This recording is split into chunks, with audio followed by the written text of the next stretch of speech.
And hello ladies and gentlemen, we are live, coming at you from the power of the internet. This is epic.LAN 31, we are going straight into the games today. With me today is Zane. Zane, I hope you don't mind, I've used a picture of you in order to represent yourself because you don't have a webcam. Yeah, that's fine. Good, I didn't get to tell you about that beforehand. But yeah, well, as long as it's a picture of me, it's okay. Yeah, it's from an epic.LAN, I believe. It's when you came to an epic.LAN, you won one of the... You got third? Yeah, no, I got second in Smash Bros. Oh, second. Oh. Yeah. But yeah, it's a nice picture. Welcome, that is Zane. And, yep, hello everyone. Yeah, he is a higher rated Protoss than I, so hopefully he can give you some good insight into the games, which we are going straight into. And yeah, so spawning in the bottom right hand corner of Death Aura, we have the red Protoss player. It's Marsman. And his opponent, playing the purple Terran in the top left, it is Azure. That's fancy intros done. Yep. And it's worth pointing out now that Azure just actually last night, well, I guess it depends what time zone you're in. For him it was the afternoon, I believe, but for us it was the night. He managed to qualify for Oceania, barely going through. He had to tear through the lower bracket, but he did it. He did it. Yeah. I'm just chat, let us know if there's any sound issues. I am now balancing Zane out because I think he was a little bit louder than me. I can't have that. But do let us know if there are any issues. And we see something interesting, very interesting already. Marsman actually going for the second gas instead of going for an expand build. And his probe is just heading for the main base as well. So quite interesting. He's not going to go for any kind of super fast proxy. But Azure also playing kind of tricky, going for a double gas himself before expand and walling off beforehand. So both these players playing tricky to start out. It almost looks like Marsman was expecting this from Azure, and he's already prepared for it by doing his own double gas opening. That's what it kind of feels like to me. Yes, very possibly some research maybe into each of these players. These players are a bit more well known. I feel like if Marsman was doing this so that he could put the pressure on, then he would actually, I'm not sure, seeing as he is proxying a pylon eventually anyways. Definitely some interesting play from Marsman. But he is supply blocked, trying to make a zealot. Yeah, that's I suppose that's for the engineering bay block, right? Yeah, now he cancels Well, it was supply blocked. It could have just been a trick, trying to trick Azure, make him think that zealot was in production when it actually wasn't. And it's gonna be proxy Stargate. Yeah, and the probe comes in to try and see if there's an expand, but there's not. And the Reaper comes down to see the Stargate. Oh, he sees it. So proxy Void Rays have been quite strong in this matchup since there's been like a weird sort of new meta of old cheese that is the proxy Void Ray. Yeah, but in order to proxy Void Ray, you need to get out as soon as possible. This Stargate was way too delayed for it to be a proxy Void Ray. This was a proxy Oracle Stargate, but now it's nothing. Now it's nothing, indeed. With Marsman switching gears, putting down the Twilight Council and then expanding. And really, you don't want to go Twilight before Nexus. It's not really a great build. No. So Marsman, I'd say Marsman is actually in a tough spot right now. Well, especially since Azure opened double gas as well, right? So it's not even like Azure was playing really greedy and isn't going to attack. There's a lot of opportunity for Azure to do something with the faster gas, which will punish the lack of expand from Marsman. Yeah, I mean, at this point, Marsman's economy is already going to be quite fragile, and he's already having to put down like a battery, and the mines could do some damage. So any damage Marsman takes is going to be really, really huge. That is it. Possibly the stream is a bit dark. I'll see if I can sort that out in a second. I upped the graphics from low to high for the thing. We can see that Azure is also being quite careful himself. He has 2 Reapers, but he's just keeping them at home. He hasn't even seen whether Marsman's got a natural nexus up or not. He hasn't seen the Twilight Council, so he is kind of in the dark. And he's relying on this mine drop to see stuff. But you can see he does feel more comfortable as he does send his 2 Reapers across the map. Yeah, and I like going in with both here. And he does have 1 defensive mine. And he has the armory, so these mines are going to be a huge problem to deal with. And 3 there's short no robo on the way. shots. There you go. and the Reapers come in at the same time. Now Marsman's in a really tough spot because he has no way to detect these drilling claws, not drilling claws, but burrowed mines. Yeah, the invisible mines, perma-invisible. Yeah. The Robo is only now being queued up. I don't know where the probe is. There it is. That's queuing that up. Reapers do. Yeah, but that's so late. Oh my god, this mine in the main base can get a juicy hit. Okay, no, Marsman. okay, he's pre-pulled, He but knows the even timing's this too mining well. time is really bad. And he had to expand so late because of his opening, so he's just in a really bad spot. And we can see that reflected in the supply counts. At this point in the game, Protoss should not be this far behind in supply. This is not looking like a great spot. Even having to pull the probes in the natural again. And this one might even get 2 probes. Oh, Azure's redirecting changing targeting, denying the mining time for as long as possible. And now the one in the main is going to come up again soon. And then I feel like the Observer... Okay, no, Marsman, very good control, but yeah, it's not going to get enough done. Oh, and the Reaper comes in again. Oh my god, this is just a disaster for Marsman. Even the Observer, he's going to be able to clear the one in the main, but I think the one in the natural is going to fire again. Again, yeah, he's already preparing to move it, leaving just one. And even the one in the main is a bit dicey. Okay. Oh wow, it is. Yeah. Oh, he's not moving towards it. Okay, he's attacking it with the probes, which is risky. Okay, perfectly calculated. And the one in the natural should not fire again, but even it's still uncomfortable for it to just be there for that long. So yeah, only 6 workers lost, but again, the amount of damage that actually caused, I mean, no third base for an example, like is very bad. This is not where Marsman wants to be in this game.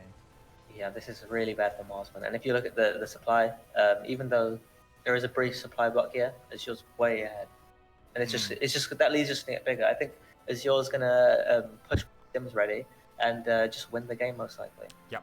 And he'll probably drop a third behind it, but he'll probably be able to win with that. And a bad supply block from Marsman as well right now. 3 pylons. He needs it. Yeah, and it's interesting that Azure did get those fast invisible mines, and then he only did the 1 mine drop with 2 mines, and since then he hasn't actually done anything. Like, he had this 1 defensive mine that is sort of this ramp outside of his main base. He just left it there the whole time. He could have used that as well, but just playing it extra safe. Yeah, could even have ran that across the map to one of the potential thirds, but, well, Marsman still hasn't been able to take that third yet, so I suppose that would have been an unnecessary measure. But yeah, keeping that defensive. Now we see the big move out, and normally the Stalkers are here to try and delay this push for as long as possible, force the Terran to siege up. But there's a lot of Terran here. He does get a bit of a delay, but doesn't feel good. I mean, if we look at the third base still, Marsman doesn't have it. Like, Protoss just can't keep up if they don't have the third base. So, I mean, Azure could pull a win, or he could just go back home and he'd be in an amazing spot either way. Yeah. Marsman's really between a rock and a hard place. And the scan does confirm for Azure that there is no third base there. And now he has to decide, is it even worth pushing? Yeah, because you don't want to risk losing the army. The answer is yes. But yeah, he's still going to push. Yeah, he knows he's far ahead enough that even though that third base isn't there, he can push it. Kind of say, he's just trying to zone out these Stalkers first. Yeah. I don't know if you planned it, but you said he was in between a rock and a hard place when his Stalkers were caught out by the rocks.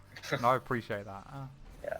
He's going to recall these 3 Stalkers, but one might get picked off. Oh, one gets picked off, so only 2 Stalkers actually getting And we can see Marsman's 40 supply down already. Yeah. 1 Colossus, 2 Stalkers, a couple sentries, a couple of Zealots, and no He'll just scan and misses the Colossus. But I think he can safely realize that his opponent is just not going to have the army if they don't even have the third base up. Yeah. Like, at this point in the game, like, you really are relying on the third base to have like a high amount of production. Like, you want 8 gates. Marsman's only got 5. These Colossus do have extended thermal lance, but yeah, we also even have this Raven with full energy that can matrix them. Yeah. Even without that Raven, I think this would be tough for Marsman. Yeah. And reinforcements coming down the map, and he could split this off and go up the ramp. I would quite like that. Fork the natural, as it were. Yeah, I mean, at this point in the game, Azure just is so far ahead. He has so many different options, but he just wants to push the third, I suppose.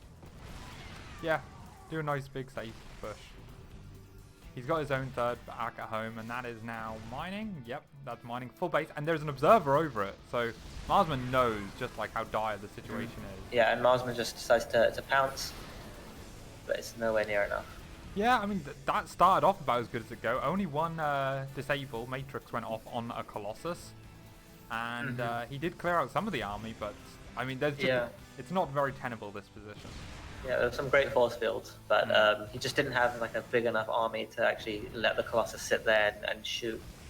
Yeah. So he had to pull back. Again, good force fields.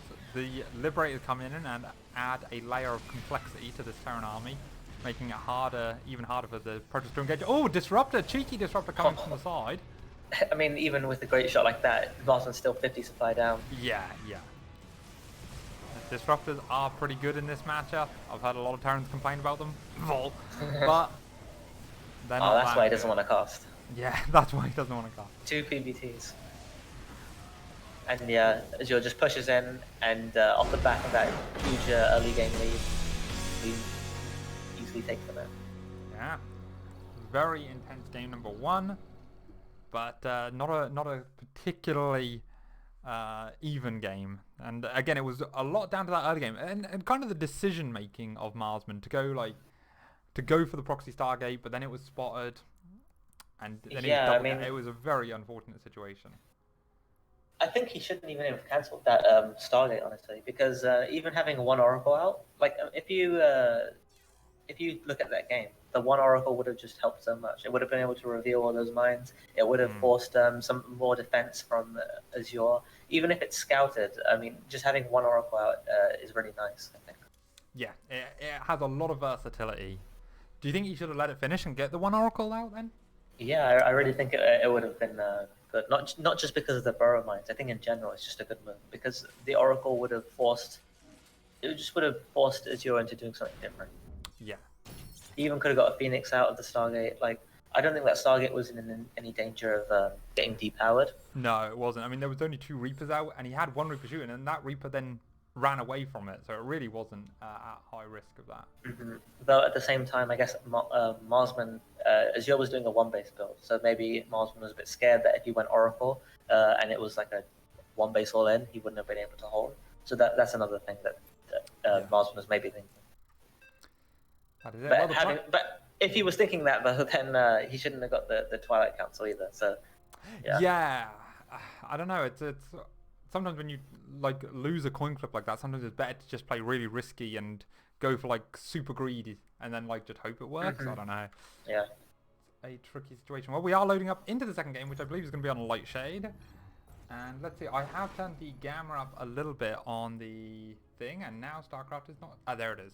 Fantastic. So hopefully it is good and viewable. This is a best of 5, and it is 102.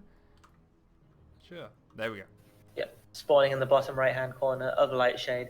It's the red Romanian Protoss. It's Marsman. Representing Archangel Gaming. And in the top left, representing Akka, I don't know who he represents, but it is the Terran player Azure. Is he on a team? I don't know, actually. Yes, I believe he is. Okay, I need to find LG Cans. I think LGC is the team, and ANZ is the region. Yes. I think so. That makes sense. Okay, so going into game 2, what do you think we see? Do you think we see Marsman play more standard, 1 gas now? Yeah. Yeah, I think Marsman's just gonna be like, okay, I'm gonna play a bit safer. Even an earlier scout this game. This is the gate scout, so this is pretty normal timing. And I guess both players actually just feel comfortable now to play standard openings for the time being. Let's have a look. The SCV is not going to be annoying and block the natural from going down, but Marsman does elect to go Cybercore before Nexus. Yeah, this map has actually got a pretty small rush distance, so the Cybercore before Nexus is definitely the way to go on here, I think.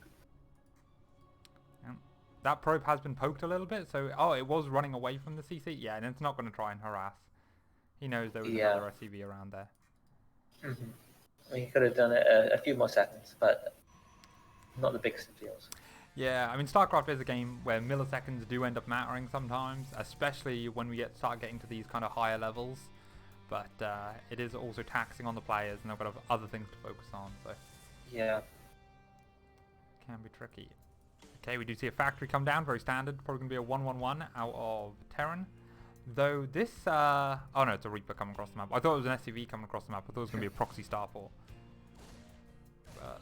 Yep. Oh, actually, no, there is an SCV on the map, and it is looking suspicious. Yeah. It could be a proxy starport, even though he didn't go gas first. So that it's going to be, if he does go for like a proxy starport Hellion drop, it will be delayed compared to like the fastest one that you can get. But it still can be very dangerous.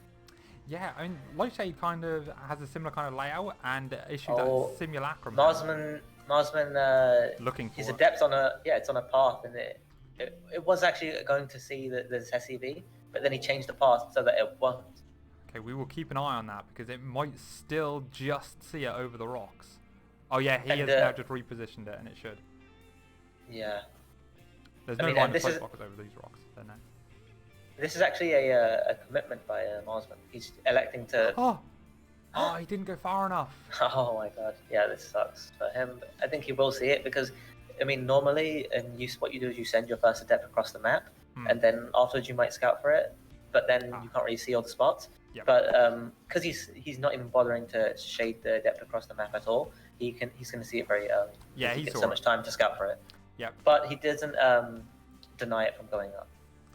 Yeah, that would have been nice if he could have actually stopped from going up. Well, we do have the 4 Hellions in production here, but Azure's electing to skip the medevac that would normally drop these into the main, go straight for the Liberator.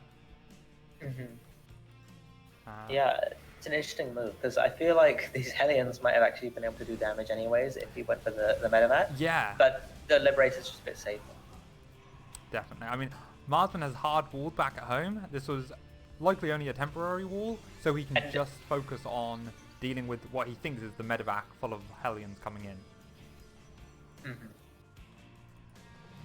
But we will see. I mean, as long as there is a hard wall here, he can just focus, and once the Liberator is gone, which is now coming. Yeah, so Marsman does have a good setup to deal with the 4 Hellion medevac, but at the same time, it's very tricky to deal with, because, for example, he's got 4 Stalkers in his main base, but the medevac could just drop into the natural. Like, it's really hard to defend this.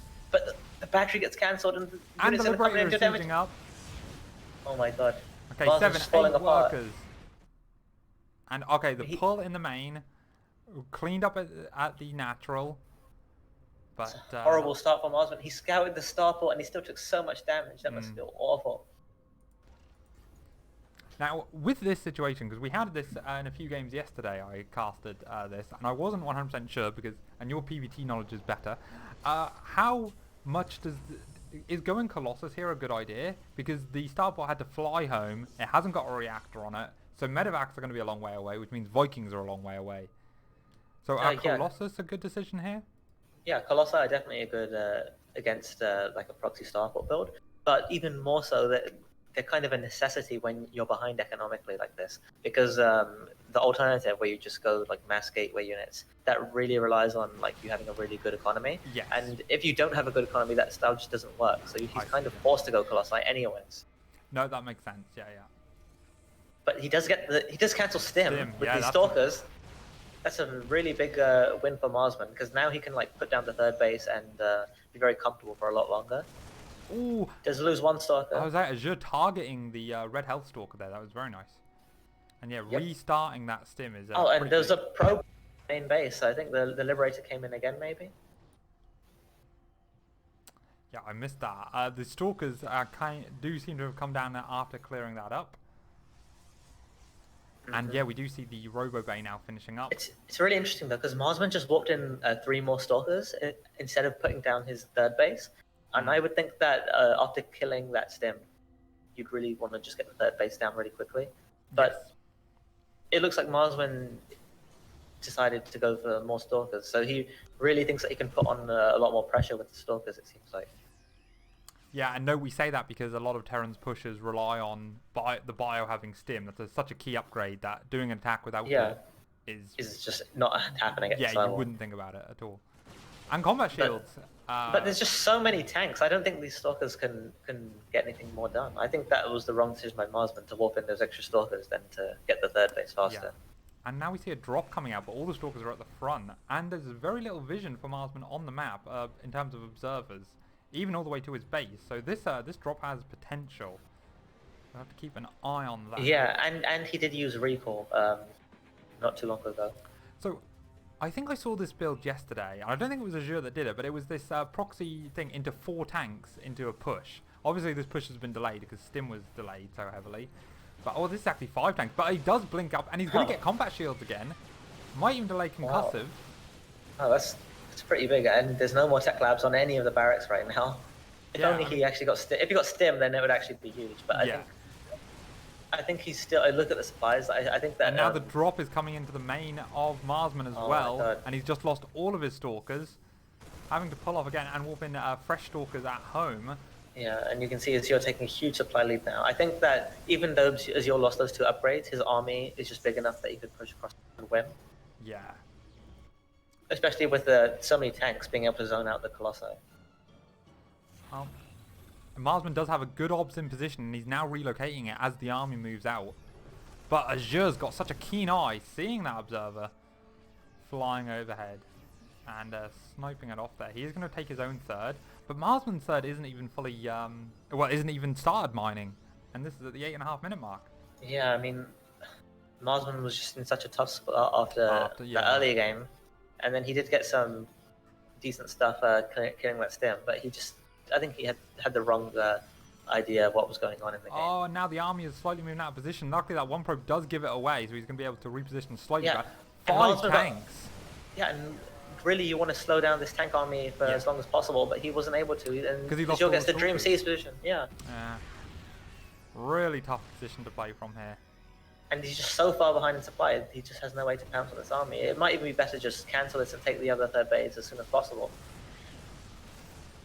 And we do see disruptors out on the way against. We know this style Marsman kind of wants to play, but he's just getting really and all this Colossi are pumped up. Still, a surprisingly good fight. Wow. He is actually able to battery overcharge keeping battery. he does push him back. That's quite a hold. Okay, wow. And doesn't even lose any of his Colossi, which is very nice. Yeah, Marsman might again. We don't want to lie about the situation. He is still 50 supply down. He is down 20 workers in a game where normally, in a matchup where normally the Protoss is ahead in workers, or at least in the economy in general. So yeah, this is still a rough spot. Yeah, and he's got the 1 attack, and he's only just now starting as a +1 armor. That's what I was then looking. Single forge, and there is a Twilight Council, so he could just start +2 attack, which with this kind of composition, generally you do go for. Yeah, but I mean the +1 armor finishes faster, and I think he knows that could make a difference in this game. 1 Marine killing 1 observer. Ooh, they're too slow. Sorry, they're too quick. Clearly, we can even see Azure scouting for proxy nexuses because he's thinking like, yes. Actually, that third might have been quite late, like kind of suspicious. Maybe there's a secret base somewhere. Yeah, and he's even scanning this 4th location again just to double check.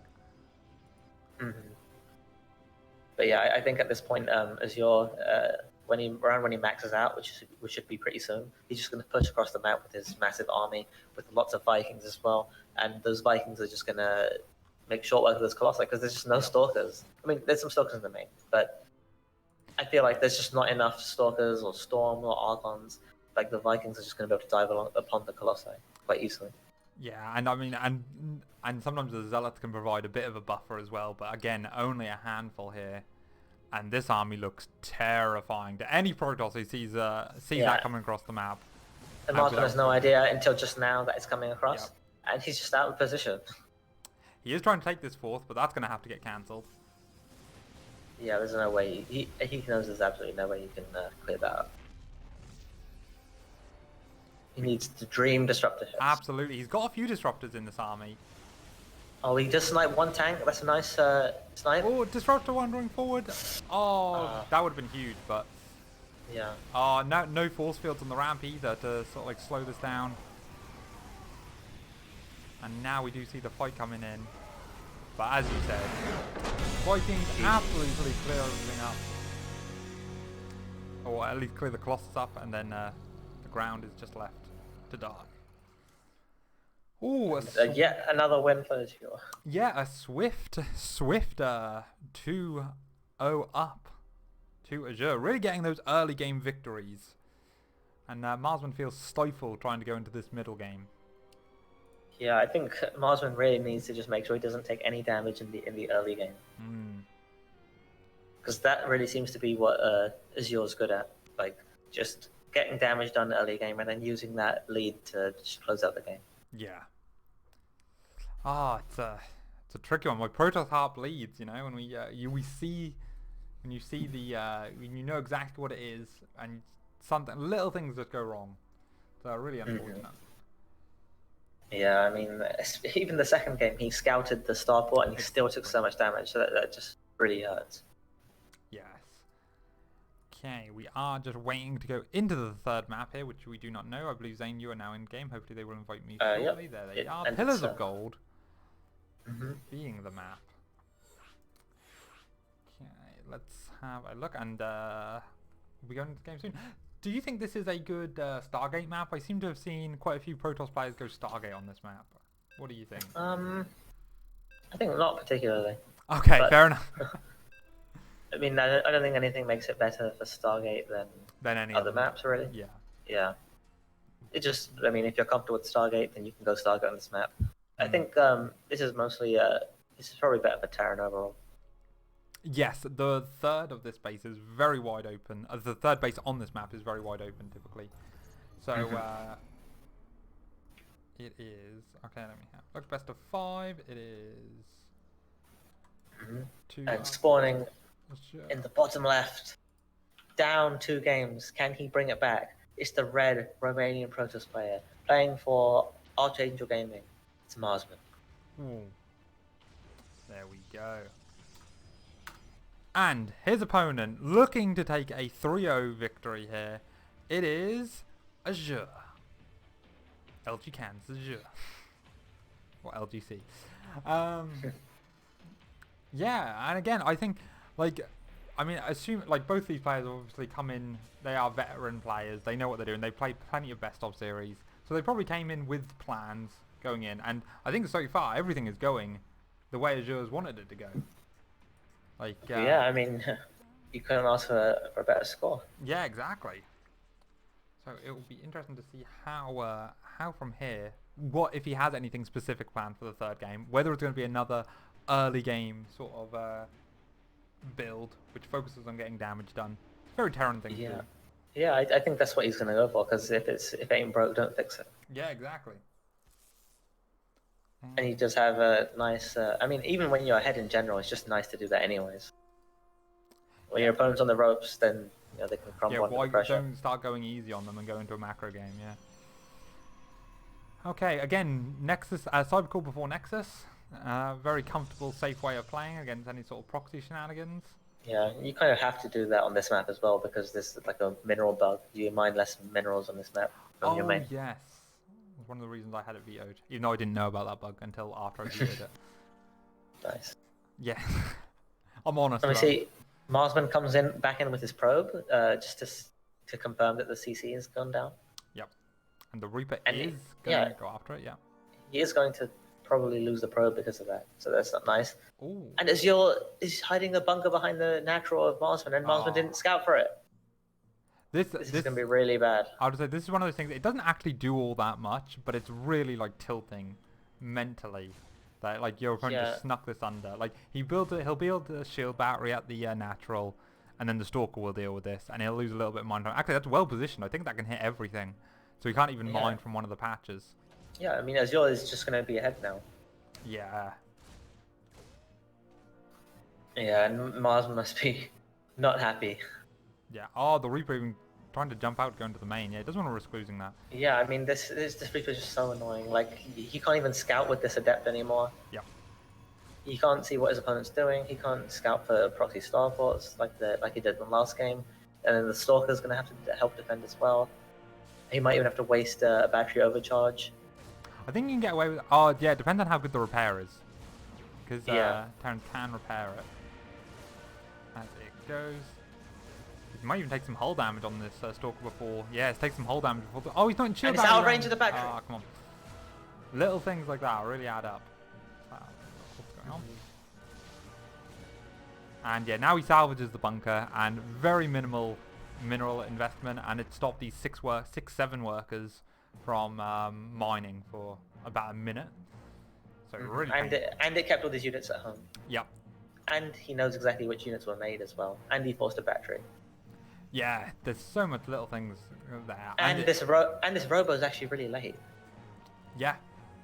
350. I mean, like, you look at his gas. Like, he should have started it much sooner.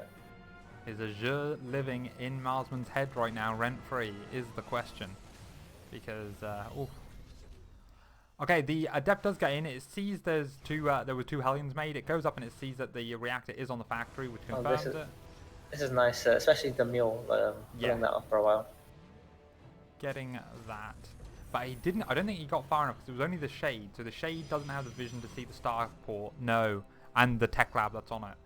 So no, but he did see the factory still with the reactor. Yeah, so he knows that there's more Hellions most likely, even though it could be mine still. Here we go, gets the wall off. He's very tentative. You can't lose the battery like he did last game. Yeah. Might even been worth putting a gateway there to cancel. I'm not sure. Blink is nearly done, which finally gives Marsman a bit of mobility to actually move more around. But he's very scared at the minute. Going back to his natural, he's waiting for something. He doesn't know there's a Banshee on the way, but does he have an observer? Oh, that's a really bad supply block. Oh. Especially because that robo is already delayed, and he even had to finish the battery to wall himself. So it's just the one observer. Actually, both players very supply blocked. Well, one observer is now going across the map, but by the time it gets in and sees that there's a tech lab on that starport, the Banshee is going to reveal itself. Yeah, Stalkers are in position though, so if this second observer can just get out. Okay, there's the cloak. He dives. Yeah. Hits the Stalker first. Bit of a micro error. But this could the observer's coming. Oh. So this could very easily be 6-7 kills here. Oh my god, I thought the Banshee was going to survive for a second, but 5 kills is nice, especially considering that Marsman is already kind of on the back foot. He doesn't even have a third base yet. He doesn't even have a robo bay yet. Oh, he does have a robo bay, but he doesn't have the third base yet. And no Colossi. He can't even produce Colossi yet. No forges either. Like, it's just really stunted growth here. Yeah, I mean, he really needs that third base. Yeah, every single game, he just hasn't been able to take the third base on time. Oh, he is able to. He nearly catches this Banshee up in the north side, gets a shot off on it, but then it gets out of range, or it starts cloaking. Now that's going to go back in. Meanwhile, the Hellions and Reapers at the third deny it. This Reaper actually now drags the Stalkers back towards the main, which is where the Banshee is. Oh, the Banshee is actually staying back. It's going to waste all of its cloak energy, unfortunately. Yeah. But there's an observer there anyways. Yeah, and Marsman is keeping 2 observers at home, but it doesn't matter if you have no anti-air. Yeah, if we just look at the worker counts. Yeah. It's absolutely terrible for Marsman.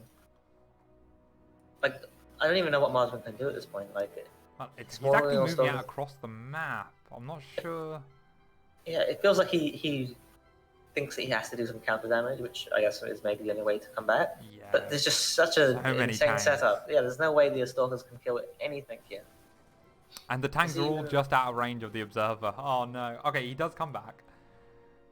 Maybe. Oh no, he's bringing the Colossus, and now he's going back across again. The scan does get the observer. So yeah, now he doesn't that might blink. But that might even be good. Yeah. If he just blinks in, there's no way he can get anything done. Unless Azure kind of messes up and brings everything down briefly, and then he could blink in the thing. Yeah. Are the Banshees cleared up now? No, there is still one Banshee. Actually, it looks like that is going to happen. I guess because he cleared the observer, he feels kind of comfortable, so he just brings everything down quite early. The second observer sees everything now, but it's a bit too late. Okay, Stalkers pick off the medevac and then blink back. Okay, it looks like at this point, Marsman is just going to make mass gates. He's not going to get any upgrades. He's just going to try and crush his push as hard as he can when it comes. But it looks like Azure isn't even going for the push. No, he's just going to take his third base. He's going to land it. This isn't even an orbital. Is he going to make this a planetary? No, it's going to be orbital. I like a planetary at the third. I'm a very bad Terran player. Okay, but it is going to be an orbital. If you get an orbital, if you get a planetary at your third, you might as well just GG. That's how I lose all my Terran games. I put a planetary fortress down. Like, damn, I made a mistake. GG. No, I purposefully do it. Anyway, we do have the double engineering base only now coming down. So Azure's upgrades aren't exactly fast, but he's in such a secure position that if this game does drag out, he's going to get his upgrades. And yeah, double forges aren't even done. Okay, so yeah, he's fine. And another bad supply block by Marsman. Oh, really not quite on form today. Like maybe in his, like say, yeah, Azure in his head a little bit. He's a bit nervous. Needs to like snap out of it to. Yeah, I know Marsman can kind of get angry sometimes. Maybe that's that play. Yeah, picking up a refinery. Any little damage. Scan in the main. That Banshee is still sitting out here, by the way. Yeah, but the observer keeping watch. Yeah, and he sees those stalkers. But again, this is 6th supply and a 7th supply with the observer. Actually, we spoke about how Marsman's upgrades were really late, but so were Azure's. Like, yeah. He, I mentioned how he was starting his engineering base and it was kind of late, but then the forges were also so late, so it kind of evens out for him. Yeah, but I mean, Azure was in a comfortable position. He could have got those eBays much earlier. Yeah. So I guess Marsman isn't too far behind the upgrades. What do you think the game plan is here? Try and take a 4th base as Marsman and then just get up to like a really scary late game army? Try and like slowly drag it out? So with those Archons, it kind of feels like he wants to go for some kind of 1-1 timing, but I don't really think that's the wisest thing. Or it might not be, but Azure unsieges everything, so if he's now about to move out, it could be kind of an anti-timing. I think that the aim of the game is just know that Azure's going to push out and aim to crush it as hard as possible. Yes, like, you did mention that, yeah. It's all tanks, just get a surround on it, delay it as long as possible. Like, Azure's maxed out now, so his army's not going to really grow any stronger. Yep. But Marsman still has time to grow. Yeah. Yeah, starting those disruptors up again, but the first and harassing with zealots. Yeah, this is nice. But there are reinforcements here. This 3rd base is completely naked. The SCVs have to be pulled. Yep, I'd like to see him try and save these 3 zealots. Okay, and now we have the big fight coming down. And the siege is late. But it doesn't matter. The Colossi oh my god, the Colossi will die. Or almost die. Yeah, now they're getting picked off. No War Prism to save them, and Azure can just start a step forward and focus them. Man, the Colossus is actually living for a long time, but there's no shield battery. There is one shield battery to run back. Oh, it dies before it does. I mean, Azure's army's so big, he doesn't even need his tanks. He can leave them behind and just push forward with the rest. They're still sitting back, yeah. And those zealots did nowhere near enough damage to matter. Yeah, they need to kill a whole mineral line whilst Azure wasn't looking, but Azure was 2 on top of things for that. And now these Liberators make things really difficult. Yeah, I mean, I just don't see any way Marsman can hold this. Even his 4th base isn't mining yet. Well, it's now going to be, because the works from the 3rd are going over. 2nd Disruptor comes out. The other Disruptor still has about 10 seconds cooldown now, probably. But again, it's how do you stop this army from parading forwards with those Liberators? You can't really get the Dream Disruptor hits against this many tanks and Liberators. Exactly, yeah. Not unless you also have enough army to just push forward at the same time. Yeah, there was a brief moment there where if Azure's wasn't paying attention, there would have been a big hit. But now he's going into the natural. The threat into the natural is too great. It forces Protoss to engage. And blinking forward, it's not enough. And Marsman does GG.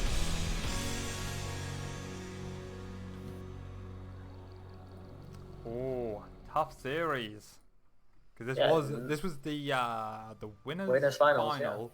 Now, Marsman goes into the lower bracket, and this was only a best of 5. The grand final will be a best of 7 with a 1 map advantage going to the person who ascended from the winners final. So Azure is now going to be in the winners final, and he will have a 1 map advantage in a best of 7 that is coming up later today.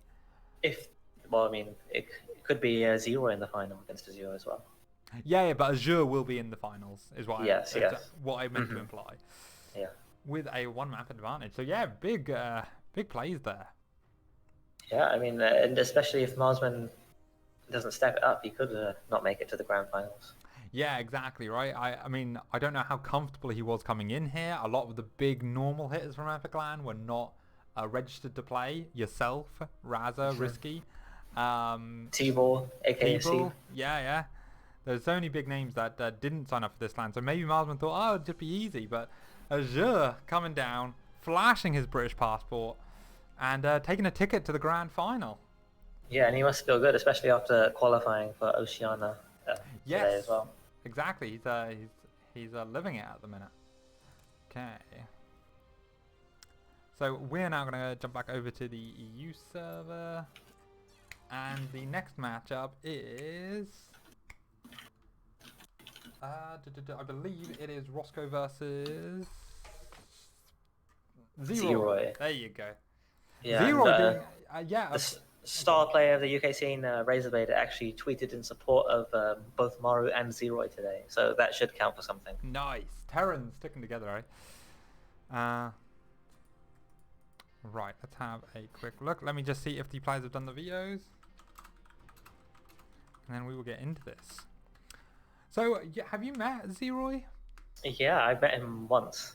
Oh, okay, I think it was at the same LAN I was at with him, because I've only met him once at one LAN. Yeah. And in that LAN, he actually got cheesed out by a 4.5k player, Terran player, who went proxy 2 racks twice in a row. Who's in that? TBT. It was Fluffy. Oh, okay. Yeah. No, you met you. Oh yeah, okay. So the LAN I met him, you weren't at. Oh, Yeah. okay, so you did meet him at a different LAN. Yeah. Yeah, do you know much about him? I know he's a nice guy. That's fair, that's fair. I know he's Terran, and Yeah. I think that he hasn't really been active. No, I haven't seen... So he is on Red Dragons, which is the team I am from, but I'm not super familiar with Zeroy. As far as I'm aware, he was like over 5k when he was playing actively, but yeah, hasn't really been active much in like the last year, as far as I'm aware. So to come back in here and then take out Optimistic, who was he the 3rd seed? Yes, I think he was the 3rd yes, seed he in this tournament. Like 5.6k Protoss player. That was really, really strong. Yeah, and not just Optimus, but also other strong players he beat as well. Like, did he beat the Voltigus? Yeah, yeah. Yeah, that's a huge achievement. Giving Volt a big shout out here, yeah. Yeah, and also I believe he beat Countess. Yeah, beat Countess, and that was quite a close series as well. And the thing with Countess is that her MMR is like, I think it's around 4.7, 4.8k usually, but her PVZ is like really low and her PVT is really high. So her PVT, I would say, is kind of over 5k level. So that is a nice win. Yes. I was about to say, that was a close series. I expected Countess to win that series, actually. And then it went the distance. It was great. It was casted yesterday. But yeah, bit of a surprise. Just to let you know, we are getting the next players ready for the next game, and then we might take a short break after that one whilst the players are getting ready. Again, this is the game before the loser bracket finals. I can't remember what it counts as, but either way, whoever wins this match, Roscoe or Zeroy, will have to fight Azures. So we will give them like a 5. No, fight Marsman. Is it? Oh yes, sorry, Marsman. Yes, I got the name wrong. We'll have to battle Marsman. So we will give them like a 5-minute break after this series, so they have, you know, a bit of time to think. So we will be taking a break after that. Yep. I believe Zane is only casting this match, and then we will see after that. So if you love Zane, you gotta get your love in now. Show him love in Twitch chat. I wish there wasn't a delay sometimes, but there is a 2-minute delay. All right, we are now going into the lobbies. The first map is going to be on Death Aura. And Volt is going to also be observing this game as well. Shame he's not casting as well. Yeah, I know. We should get him on the... Well, 3's a crowd when it comes to casting. That's 3. I think 3 works. Do you think 3 works? I don't know. I can't remember when there has been a good 3 casting. In Korea, they do 3. Do they? Oh yeah, the Koreans do, don't they? Yeah. Yeah. We should strive to be like them. We should, in many ways. All right, black screen. There we go.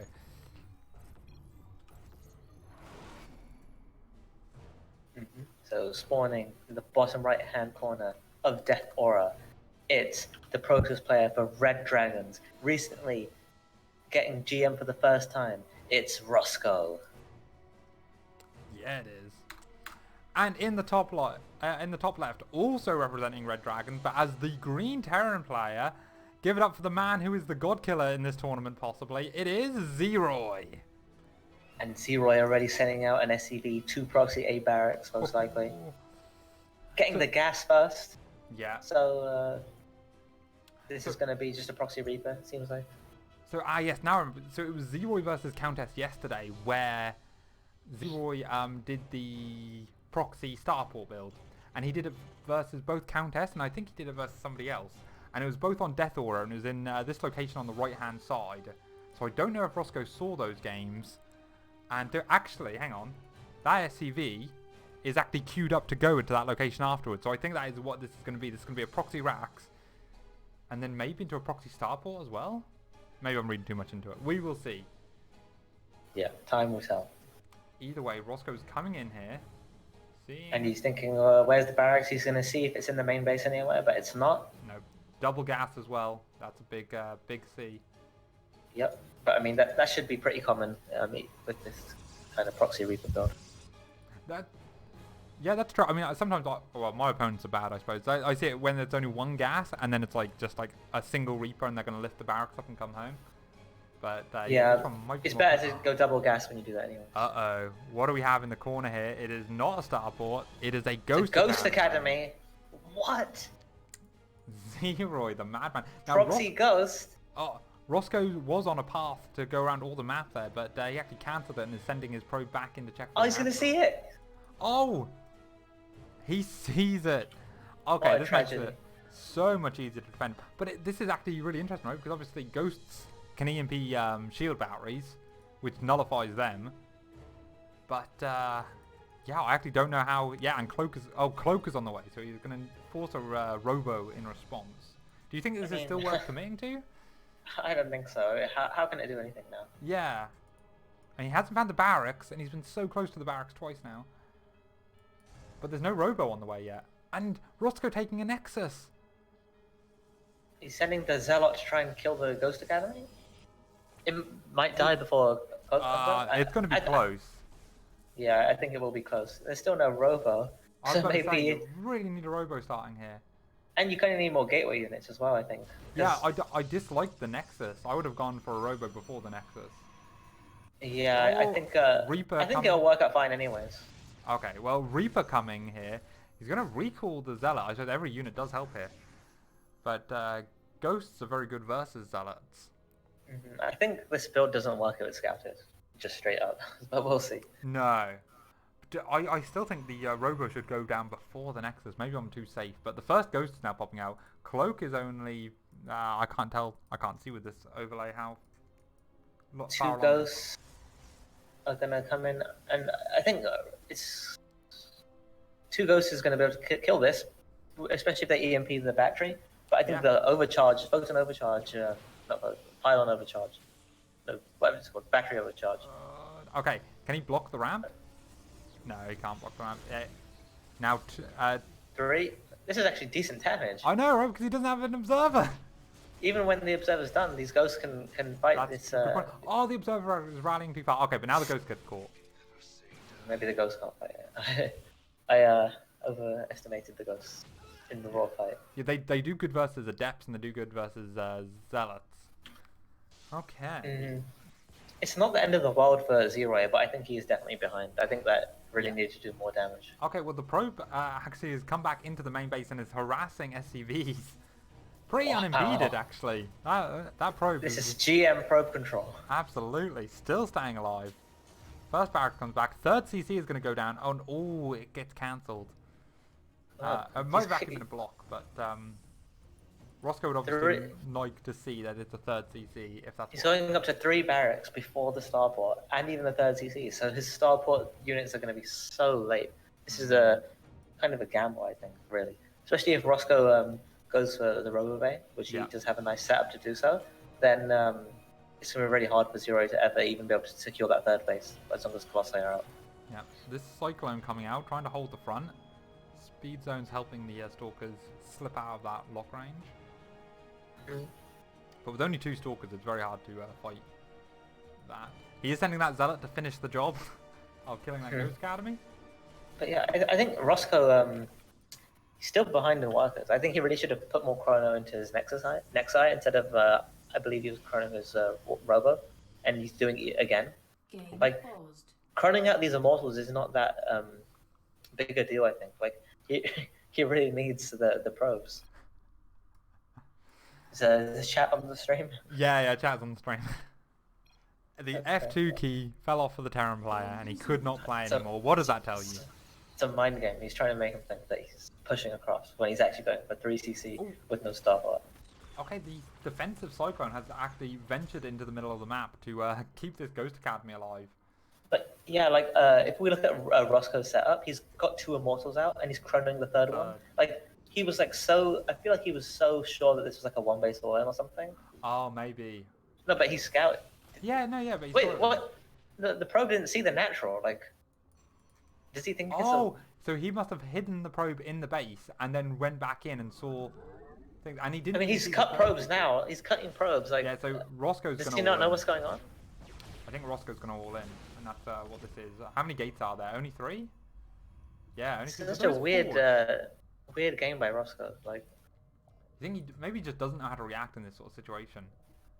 Doesn't really know what. maybe he thinks that the natural's like super late from Zero, but it wasn't actually that late, and the third's actually already done. And he's just sitting back with his 3 Immortals. Like, that chrono really should have been in the probes. Absolutely, and a third. Even base now, should he's already be six workers behind still. Yeah. Yeah, Okay. Zero is. Here comes the hallucinated Phoenix. It sees the full mining. Sees nothing. But it sees the natural mining, which is a new information to Roscoe. But it didn't. But it's not see the important third. information. And now this Marine here is like loving it. And finally, we see a Robo Bay. Like, Yeah. 7 minutes in the game and no Robo Bay until now, and no Twilight. It's just such a weird game, weird composition. Yeah, I think Roscoe's more mind gamed himself there. If he'd just played like Zero's pushing across the map, even with his fast 3cc and with no medevacs, just one boosting across an hour, and he might even be able to win with it. It just comes down to the Immortal Micro. Yeah, I don't think moving out is a good idea for him. Because Yeah, if he loses I don't think this so either. army, the counterattack, he dies to the counterattack, I think, or he at least loses the third. But Roscoe's think it's going out not- the wrong way. Okay, but Oh, the prism. Okay, it's gonna get sniped. Oh my But he god, this sees is... the army. I can't believe Zero over the proxy ghost. He got scouted and he's winning. Yeah. Up in supply. Roscoe still has no idea about this third base, so he probably thinks this is a 2-base all-in. But that army's kind of small for a 2-base all-in. Yeah, I think that this Colossus, even though it's very late, it will be out in time, I think. And I think that he should just pull back now. The previous Colossus timing was the one he wanted to hit. Yeah. Okay, probe out, sees this army. I think it... Oh no, I don't think it did see that army. So now the third is vulnerable. Tanks are going to get sieged. But I don't think this third goes down. Nice force field. Getting it. Oh, Only 2 Marines. but this, Okay, the this Colossus Nexus is has quite out. a bit of health. He can kind of wait here. His charge. Oh, charge isn't done. That's I pretty think big. 3 Immortals and 1 Colossus can deal with this. I think Zero needs to really think about pulling back home now. He's committing to it. Yeah, now these guys are just cleaned up for free, and this is a massive win for Roscoe, who's still quite behind in supply. Yes, and it's because he doesn't know this third is up. And we do have a drop coming on into the double main drop. base of Roscoe. Yeah, This is drop would be gonna- so much more dangerous if Zero is able to save those units that were pressuring the third. Yeah. Then they could come back in, but this is still going to be annoying to deal with. Yeah, and 1 Colossus just popped out here. He's going to kill the Forge. Forge getting killed. Oh my god, and now Roscoe's going to be even further behind in upgrades. Like, he was only on single Forge in the first place, Zero's on double. And Zero's got 2-1 production already. Oh, this is one of those games where Roscoe's gonna like be so confused when this game ends, and then going through the replay is just gonna be painful. Because I think he, if he'd seen the natural when it was down, or if he'd even seen the third CC start in the main, like I think he would have played it out so differently and been in a much better spot. But he's kind of like, it's hard to play well out of this situation because the early game decisions went so badly wrong. Yeah, I don't think Roscoe's been proxy ghost for a very long time.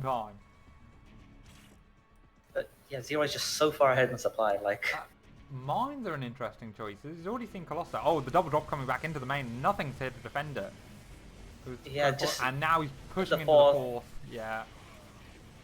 Beautiful play from Zero. wow. Zero, I didn't know he was this good.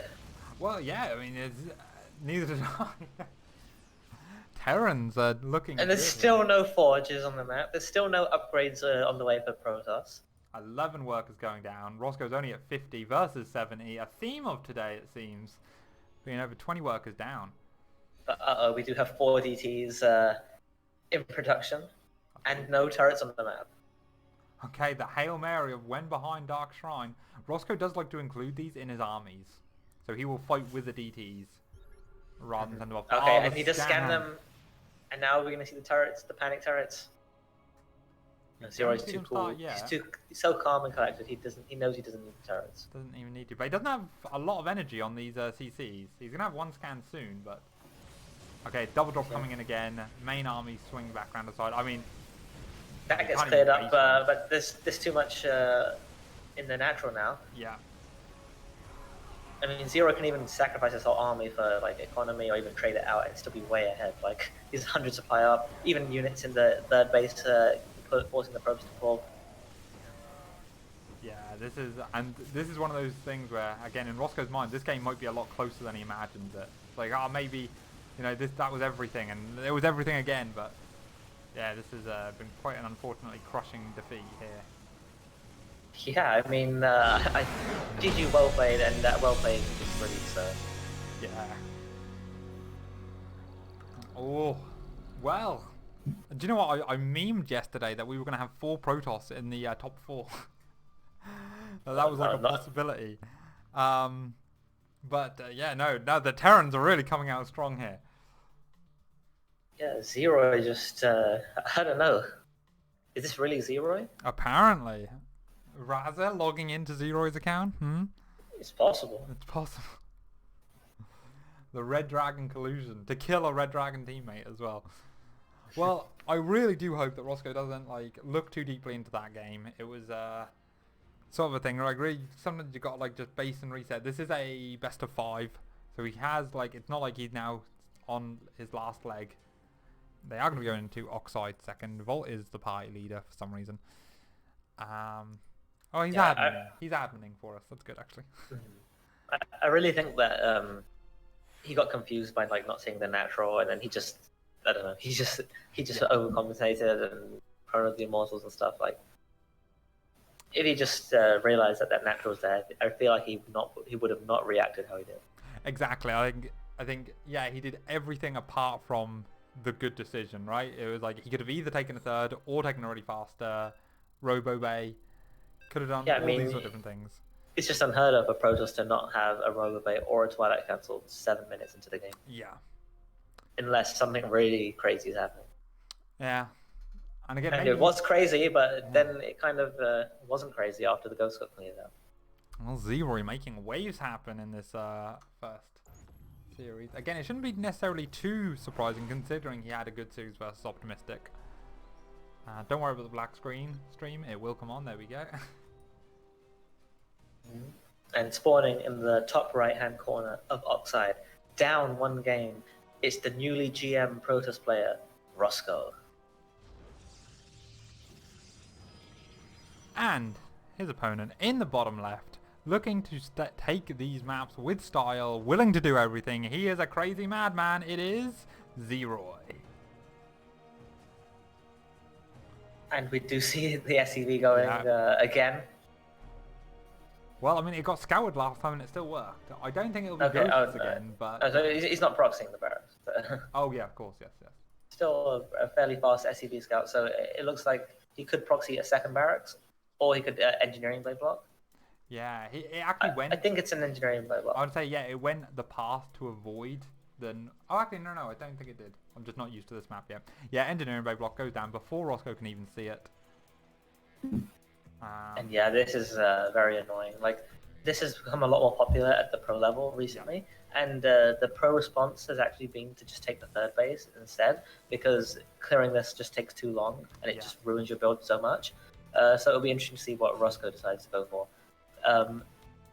The thing is, if you do take that third base, you're really vulnerable to things like Hellions. It kind of pigeonholes you into going Stargate. It's just an uncomfortable position. Well, Roscoe's doing the older defense of he went Cybercore first anyway, And so he was able to start a Zealot at a reasonable time. He's actually pulling 4 probes to do this. Yeah. Yeah, this is what you have to do if you want to clear it up. Yeah. But the thing is, he was late on his pylon a bit, so he was supply up briefly on his main. His chrono was also late, so this Zealot is out a bit later, and he's wasted some of this. Yeah. I do like going for the Zealot, Adept, and then a Stalker to try and put on some counter pressure. Again, you delay the CC. The Reaper is here, but Zero hasn't noticed that his CC was blocked by a probe. So that's a good 10 seconds. I mean, maybe 15 by this point, where the CC has not started. Engineering Bay block versus probe block. There you go, yeah.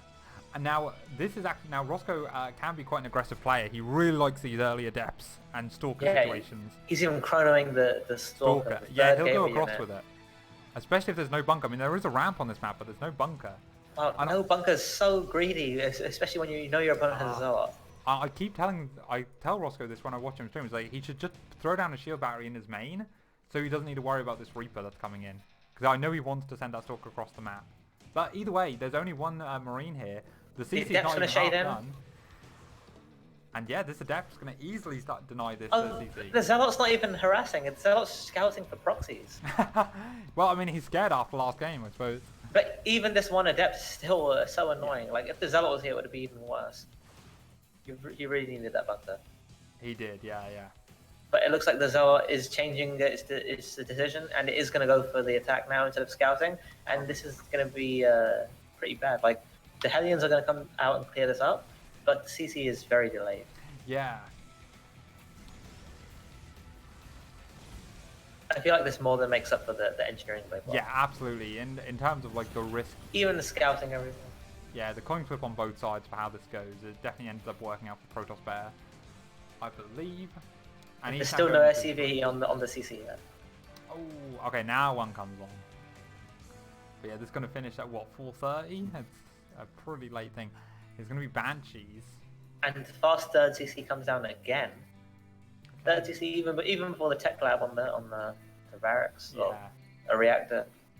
Also, yeah, Banshee coming out. No cloak started, so I'm guessing there's only going to be one Banshee. No, but there is cloak now. And the Hellions. The Hellions are going to kill the Adept. So they can't get. And then, yeah, I think one Hellion for one Adept is okay. Roscoe saw that starport had finished, and he has now got Stalkers in the main, ready. So it's now going to be a case of... I mean, Blink's on the way, which is nice. Is the Robo done? Yeah, Robo's done. And the Natural, so he's kind of got everything. Now if he can just... if he can secure a third base, which he does, okay, I'm liking the position. Yeah, the Robo is late, and the Observer is also late as well. Oh, but, yeah. So yeah, this is actually going to be a bit dicey. Like, the Observer's going to come in before... Well, but it won't come in time to see this. Yes, I see what you're saying. And there's no battery in the main. But the battery in the Natural. So ready with the Stalkers. This cloak is still a little bit away, but yeah, he's already pulling the Observer back. Yeah, and the third base is already building, so the Helden can't do too much about that. Yeah, so he has a nice setup, even though there are still ways for the Banshee to get in. Even making a battery in the main now, so I guess he really does suspect this Banshee play.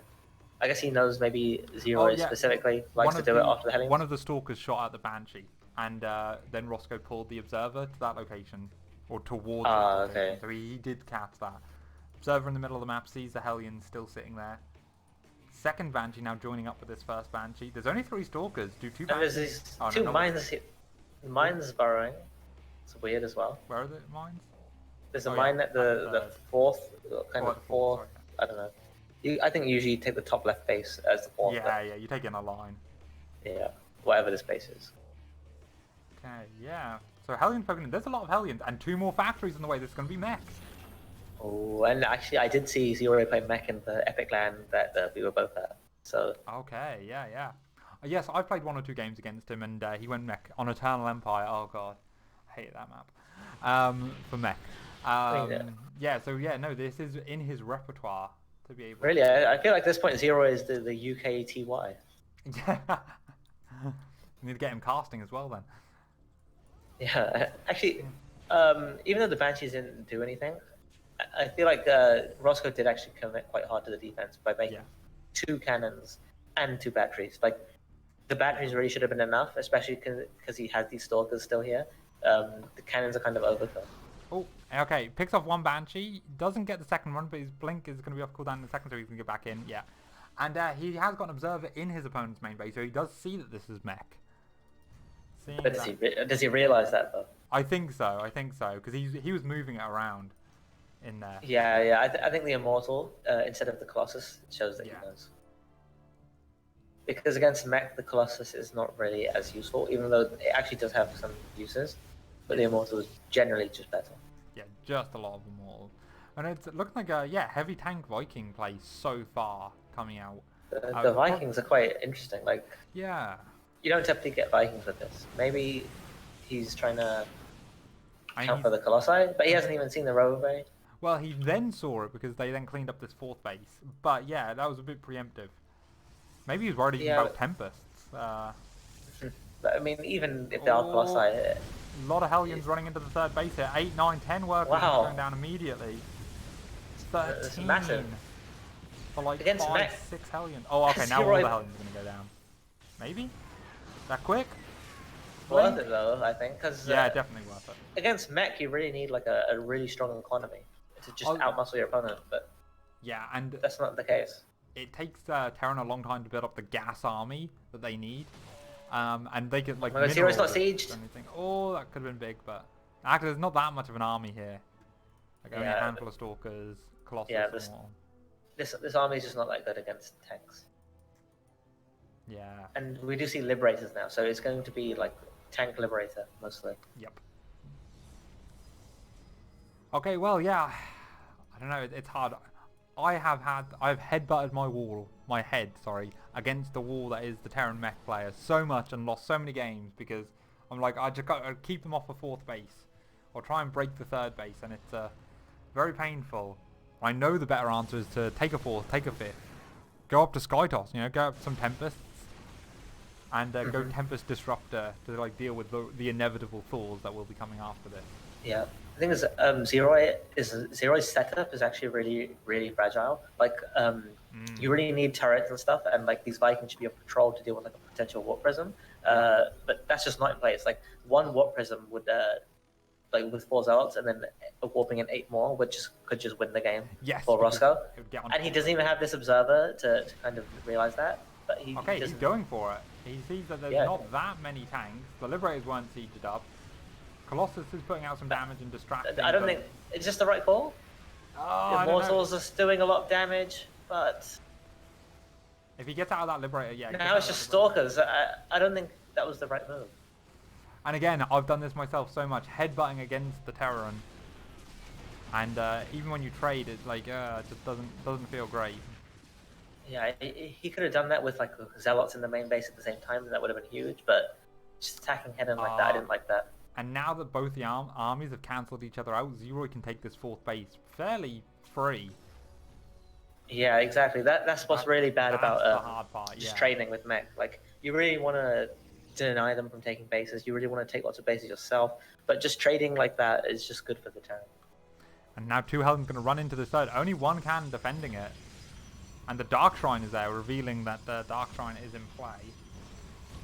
But another 5 workers. 6. Yeah, and in this game, Zero again has no turrets anywhere. Yeah, did he? I don't know if he actually like read the thing is, if you look at Zero's minerals and gas, you can see he has so many minerals that he just can't spend. That's just because you're supposed to make lots of turrets when you go mech. Okay, now he's adding on turrets, so he did, mentally see that there was a Dark Shrine. Yeah, but he's still not really making turrets to zone out prisms. Okay. That's the real issue. Okay, big army move out, and it's missed by Roscoe by like a millimeter. Oh my god. No. Zero is pushing out. It's such a... I mean, you don't really want to push out with mech this fast, I think. Like, no. But it's gonna you don't want to leave your bases bare as you push out. But, oh my god, is Roscoe going to go for the base trade? I mean, he's got Dark Templar, right? So, Dark Templar in a base raid situation is generally pretty good. There is 1 Dark Templar going to work here, but we do have the base trade fully initiated now.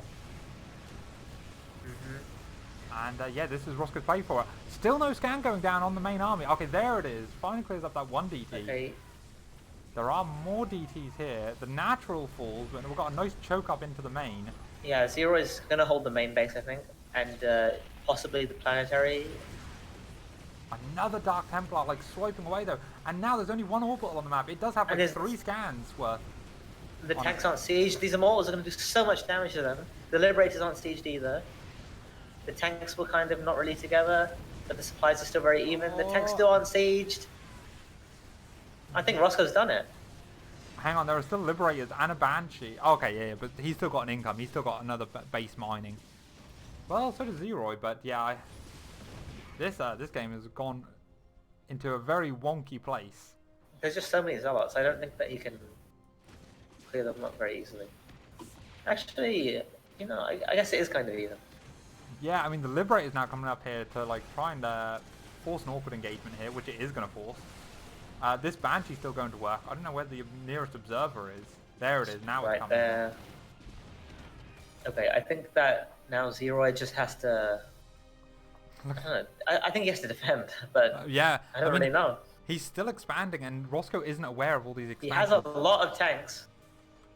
Yeah, that's a lot of Zealots, though. The Hellbats are not just in kind the of front. late. Oh, Zealots. Yeah, Roscoe's done it. Yeah. Oh, and he even sees the SCV's main-arding, so yeah, gonna catch that. And Roscoe is able to take game 2, make this a series. Yeah, and that was a close game. Like, it was. Both players had the advantage at multiple points in the game. Yeah, that was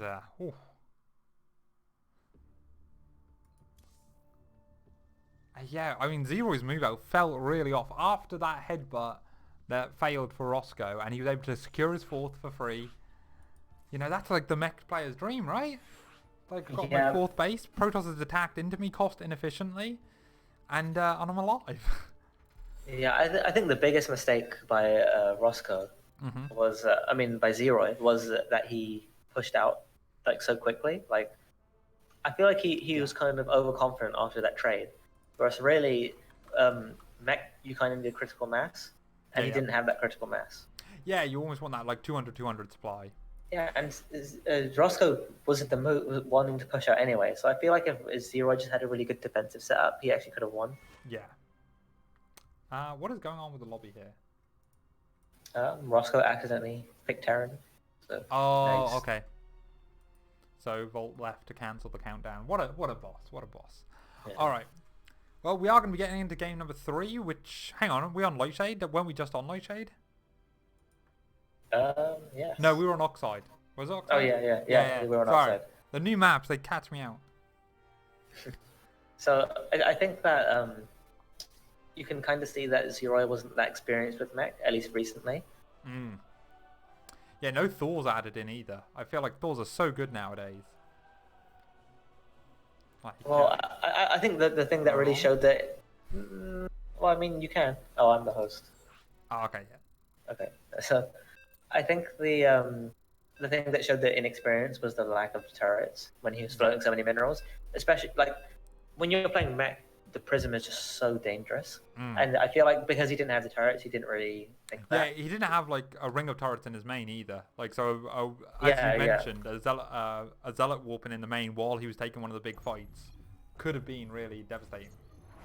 Yeah, and that's always a massive concern when you go mech. And so I guess he just didn't really think about that because he's kind of rusty, maybe. Maybe. Mech, at least. That's just my take on it. Well, the man that Zane just called Rusty, spawning up in the top left as the Green Terran representing Red Dragons, it is Zeroid. And evening up the series in the bottom right-hand corner of Lightshade is the Red Dragons Protoss, Roscoe. Lovely. Okay, and for the first game, we don't see a super fast SCV onto the map. Oh. Yep. Why did I say it? We do. I was jumped the gun there. You can still anti-ring bay block with this. And the gateway position by Roscoe is mildly interesting. It's quite far forward. Yeah. But it doesn't block the Reaper Cliff, which I believe you can on this map. Yeah, no, this definitely doesn't block the Reaper Cliff. Well, this one definitely doesn't. Yeah. But I think it's possible, like if you build it not too far from that pylon, you mean? Yeah. Not from the pylon, but like you could have the forward gate position and block the Reaper. Oh, yes, yes, I see what you're saying, by putting it on the other side and then Yeah. making a wall, yeah. Okay, well, Roscoe harasses the initial thing, but he loses the probe. Ooh, that's not a good look. Yeah. Cybercore first. He doesn't start a Zealot immediately. Ah, He sees the eBay chronoing the Zealot faster this time Yeah. in the last game. And getting And the pilot. pilot, Yeah. yeah. So this is a bit smoother than last game already. Even though losing that probe is actually quite huge. I will say, and I tell Protoss players this, because I get so tilted from engineering by blocks, is that if you go Cybercore first, you should always build that Zealot as a habit, and then just cancel it if there's no engineering bay block. Yeah, and even if you know that your opponent likes engineering bay block, you can scout for it earlier. And Yeah. in this case, his probe actually saw the SCV in the middle of the map. Coming across So soon, yeah. but it didn't come into the main straight away, so you could have realized from that. Yeah, yeah, there was a few little hints there, yeah. Okay, well, the Reaper is going to get out. However, this is a factory before CC. No second gas. So just a fast factory play here. The factory's nearly done already, though, wow. The CC should go down now. Yep, there it goes. And the Zealot is going to scout for proxies like last game. And just like last game as well, he's going to chrono the Adept and also chrono the Stalker as well. Yep. Is the Adept going to shade though? Yeah, yeah. Yes, it does. And the Reaper's going to be so annoying now because I get- the Reaper's coming a lot faster than last game. Yeah, and again, I mentioned about Roscoe before. I've talked to him about building a shield battery in his main just to stop this kind of thing, because he loves But to go you across can't the with this pylon position. Yeah, that's a good point. Yeah, you can't. Because this is like an aggressively placed pylon, like Yeah. so the gate is far forward. You can't. That's one of the disadvantages of doing this. That Oh, you we can't see build game- that battery in your mineral line. Yeah, we see. Oh, the Zealot! No, the Zealot misses the proxy in the middle of the Oh map. my god! Oh. But the Adept does kill the SCV building the Nice. CC. That only had, that was on red hit points. So Yeah, exactly. But it's not too bad. I wonder if Roscoe realizes that the CC is late because when there's an engineering bay block, it's hard to tell. That's a good point. Yeah. So he might not realize that it's factory before CC. But then there was one Hellion out, right? That Hellion is like out super quick. Yeah. Oh, good micro here, maybe. A very good micro. I wanted to keep that Zealot alive, ideally. Oh, I've been nice. There are two SCVs. Two Hellions need to come down. That doesn't stop that. But they're just going. They're going across the map. He's going to forfeit the finishing of the CC. Yeah, I don't think that's worth it because you really want the CC, No, and it's going to be so delayed. Oh, the two gateways that were in the main and not at the wall at the natural. So these, well, there's only two Hellions, I suppose. So maybe. Oh, Yeah, and he I walls feel off like- at the top. This is smart. It's Roscoe. only two Hellions anyway, so I feel like he didn't need to go that far with the walls, and he's on 3 gates, so he's going to put some Before pressure. Any tech? Yeah, there's no And tech this- here. There's a weird dance with the mine and the Stalker happening next to the CC. The SCV still can't mine, still can't build the CC, and the CC's actually lost quite a lot of health as well. Yeah, yeah. Oh. Another Stalker. That Stalker's got 5 kills. Yeah, Roscoe loves these early game shenanigans with this. Like I say, he's very comfortable playing against it. And when this, Liberating the main. when this Stalker is about to die, he will drag the mine into whatever he can. Oh, 3 Stalkers coming down. The CC just finished, but there's a Liberator causing havoc in the main base. One of them, the slow warping, dies. this is You need to madness lift the on both CC. sides. The Liberator is going to fall, but it's going to yeah, get some a few more S. kills first. But the CC is going to start burning, maybe?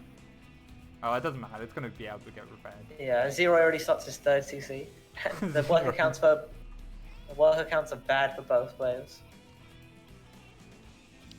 Yeah, I mean, and again, it's going to be really hard for Roscoe to tell that was a proxy starport, so he's not even looking for it, because again, this map Well, is... he did scout for proxies so He much, missed so it he as probably well. thinks that he scouted everywhere. Oh, actually, no, he's looking for it. Okay. He knows there was a proxy. He just can't. He's just in the wrong place. And there's another Liberator being built, so these two Stalkers could do a lot Wait. at home. Is this the second Liberator? Because there's such Yeah. a big gap between the first and the second. I guess he was yes. just under so much pressure That's a that good he point. didn't build the second one. I didn't see a third. Yeah, that's the only ones I've seen. But I'm a bad observer, so I don't know. Well, I think it's so. Okay, we see the observer going across the map. It's going to see a Widow Mine, but even if he doesn't see that, he is going to see... Oh, he does see it and he turns around. He's not going to see the starport. Nice getting a pick up on this thing, and then it's going to send the stalkers back defensively. One stalker in the main. Going to be nice to get the initial shots The off. mine kills a stalker at the on the side of And Zero. the mine kills the probe and an SCV at the third base. 4 stalkers in the main now, though.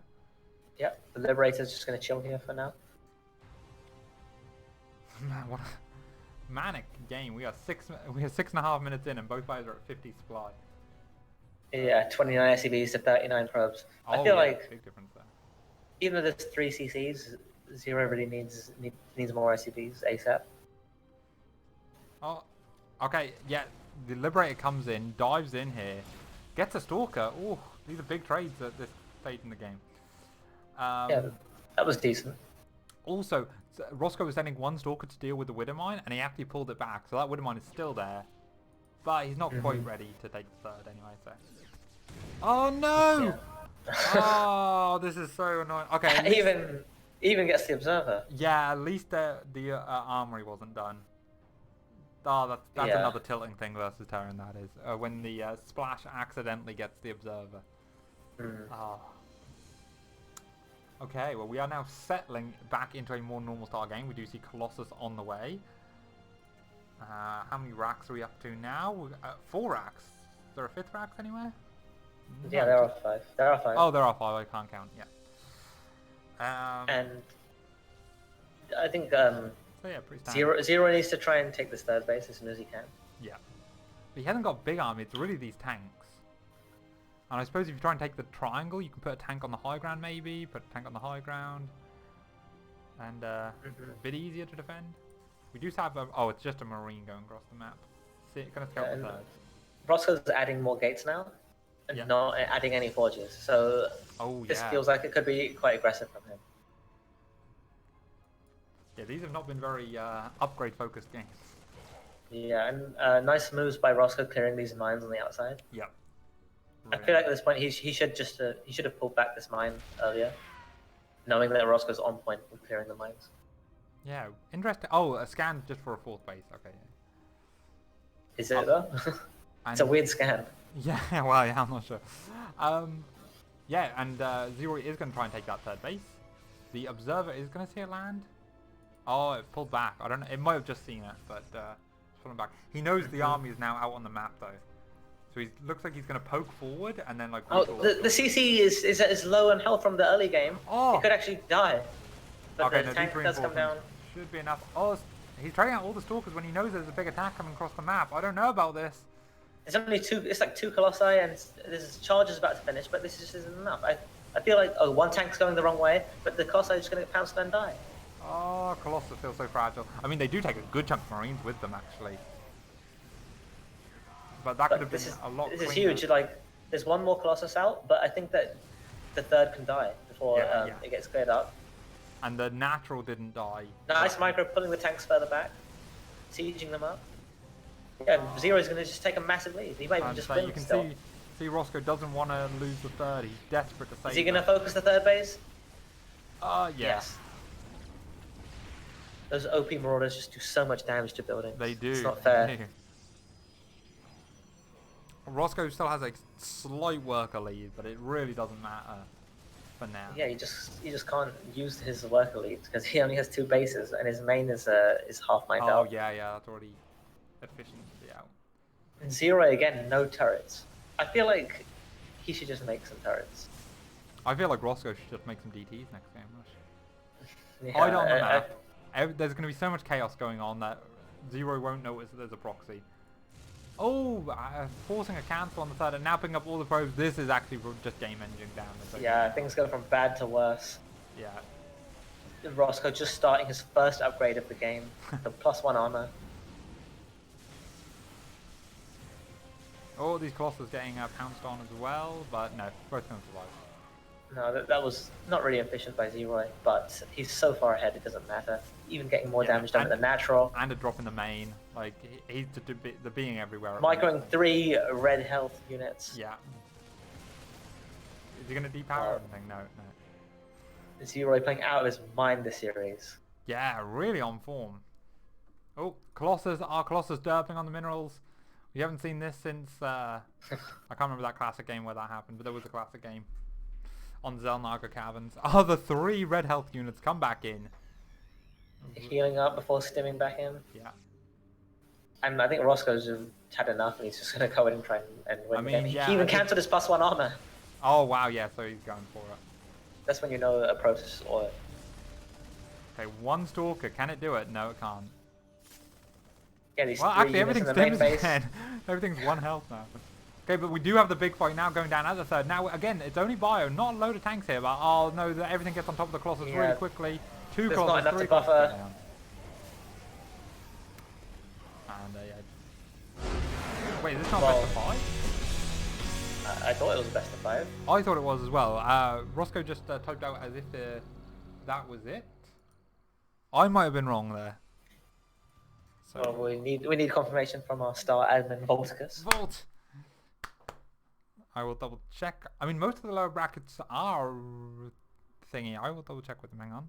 We could invite Volticus to the call and he could explain the situation on stream.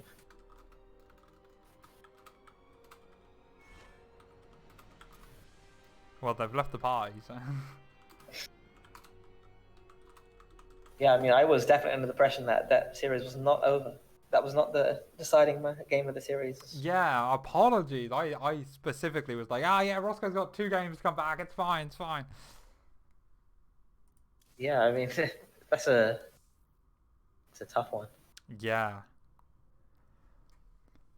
Oh, well, Roscoe is showing great improvements with his performance. Like I say, last time he won Code A in the last epic now event.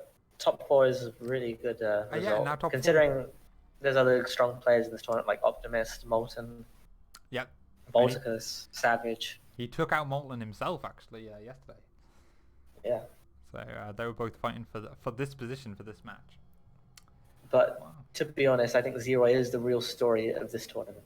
Yeah, absolutely. No one would have expected him to get 3rd place, or even higher possibly. Yeah, I had to... It's a thingy. Okay, so hang on. Let's have a quick look to see if they're ready for the next map. Actually, we're going to cut to a quick break to try and keep professional. So we will be back shortly. So do we have confirmation that that was a best of 3? Oh, no, I need to check that first. Though I'm 99% sure it was because of everything. Martin vs. Leroy up next. That was best of 3.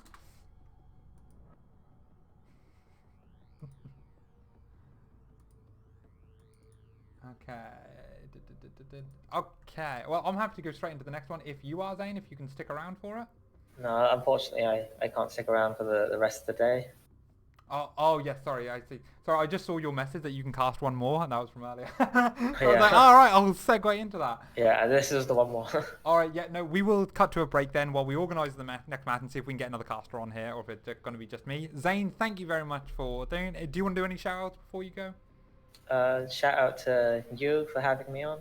Shout out to and doing the production. Shout out to Grant for doing the production on Friday. Yep.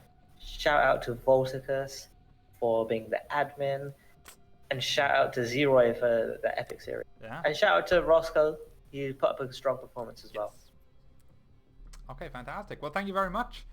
And yeah, we will be back shortly. I'll put some music on. Okay, bye-bye. Cheers.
are strong today, glory will be with us.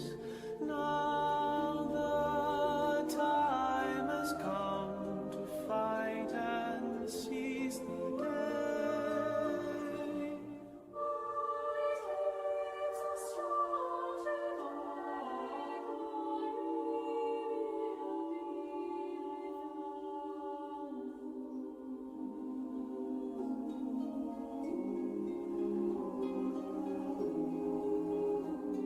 Suddenly a gleam of dawn.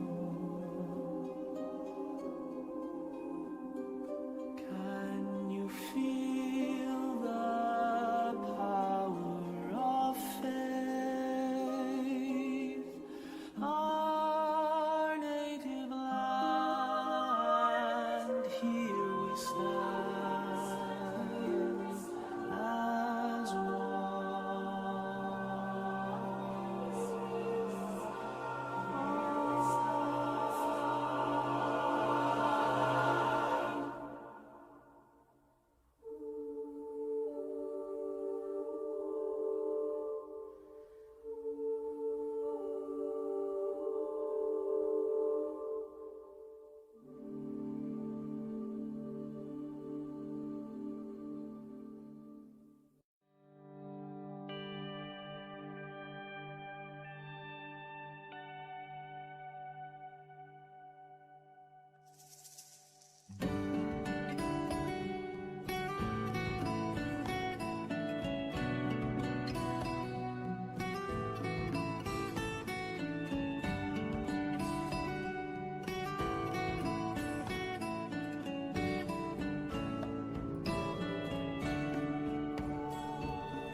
Alright boys, I am back. Got a few minutes before we do this, so I can get rid of this name. Wait, did that make the other one bigger? Okay, well, whatever, it works. Cool. Audio should be good. We are just waiting thing. Get rid of Zane. We don't need Zane anymore. I don't know if Volt is going to come on and cast for me. Let's have a look and ask him. I was supposed to do that, but I ended up having a snack break. Hard work on.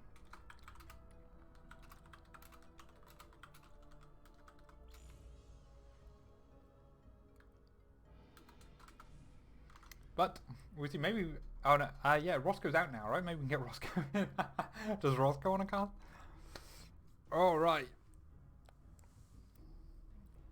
Oh, we'll do it live. Oh, is the map ready? It is. Looks like it's going to be Death Aura is going to be our first map. So we will have to wait and see what ends up happening here. Okay.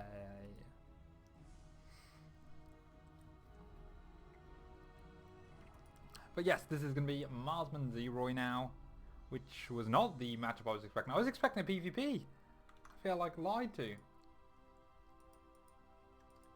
Yeah. Okay, we might get Roscoe on to give us a bit of a post-game interview as well as do it.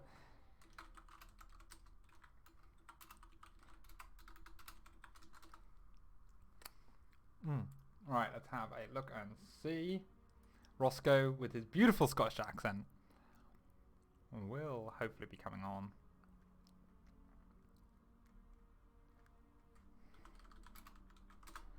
Hey, he's got no cam, so we're gonna have to just imagine. I've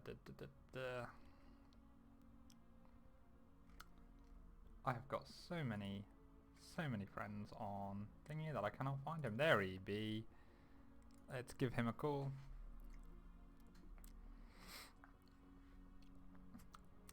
How's it going, EXO? Hello. Good afternoon, Roscoe. You are live on epic.LAN 3. Please do not swear. Actually, on the main stage. On the main stage. Main stage. Well, the third main stage. Well, yeah, something like that. Okay, let's get you into the thing. Perfect. And wait. Let's see if Marsman can show me actually how to hold all Zeroy's chaos. Absolute chaos. He was destroying me that whole series, but enjoyed it. It was good. Yeah, no, I'm glad you've got a good attitude about it. I'm glad. As I was playing it, I was like, this is just mayhem. I was going back to my main base. There was nothing in gas at one point, and I was like, oh, the probes everywhere. I was like, this is terrible. What am I doing? But nah, well played by Zero there. Yeah, no, he's a tricky player. Did you in that first game? Did you know that that there was a natural? I wasn't sure. I was quite bad scouting. I presumed that a Terran couldn't like macro out of a proxy ghost, like cooked ghost. So I No, saw a Zane factory said and that he 3 couldn't. racks. So I was like, oh, he's definitely just going to like, hit a massive one. But I looked at the graphs at the end. I'm just like behind an army, behind the resource collection. So Yeah, yeah, just I'm turn ready your to go. volume down. I'm adjusting it just a little bit. It's fine for me. It's just making sure we're not too thingy. I am ready as a spectator. Ready. Let's go. Looking forward to this. Yeah. So before last night, I did some scouting on Zeroy. And I was expecting the sort of the proxy starport build. Yes. Do you know what? But he I was, didn't pull I was the actually third meant to game. tell you about that, and I forgot. So we had a look. Yeah, so I had a look at it, and Flux getting a little bit of hand just because we were both up because we were degenerates and didn't go to bed till way too late. So we were both having a look at it and like, yeah, that looks like his standard build. You know, he's going to do that every game. First game, I go and scout his main. No racks is there. And I'm like, oh no, double gas. And I thought I'm in trouble here.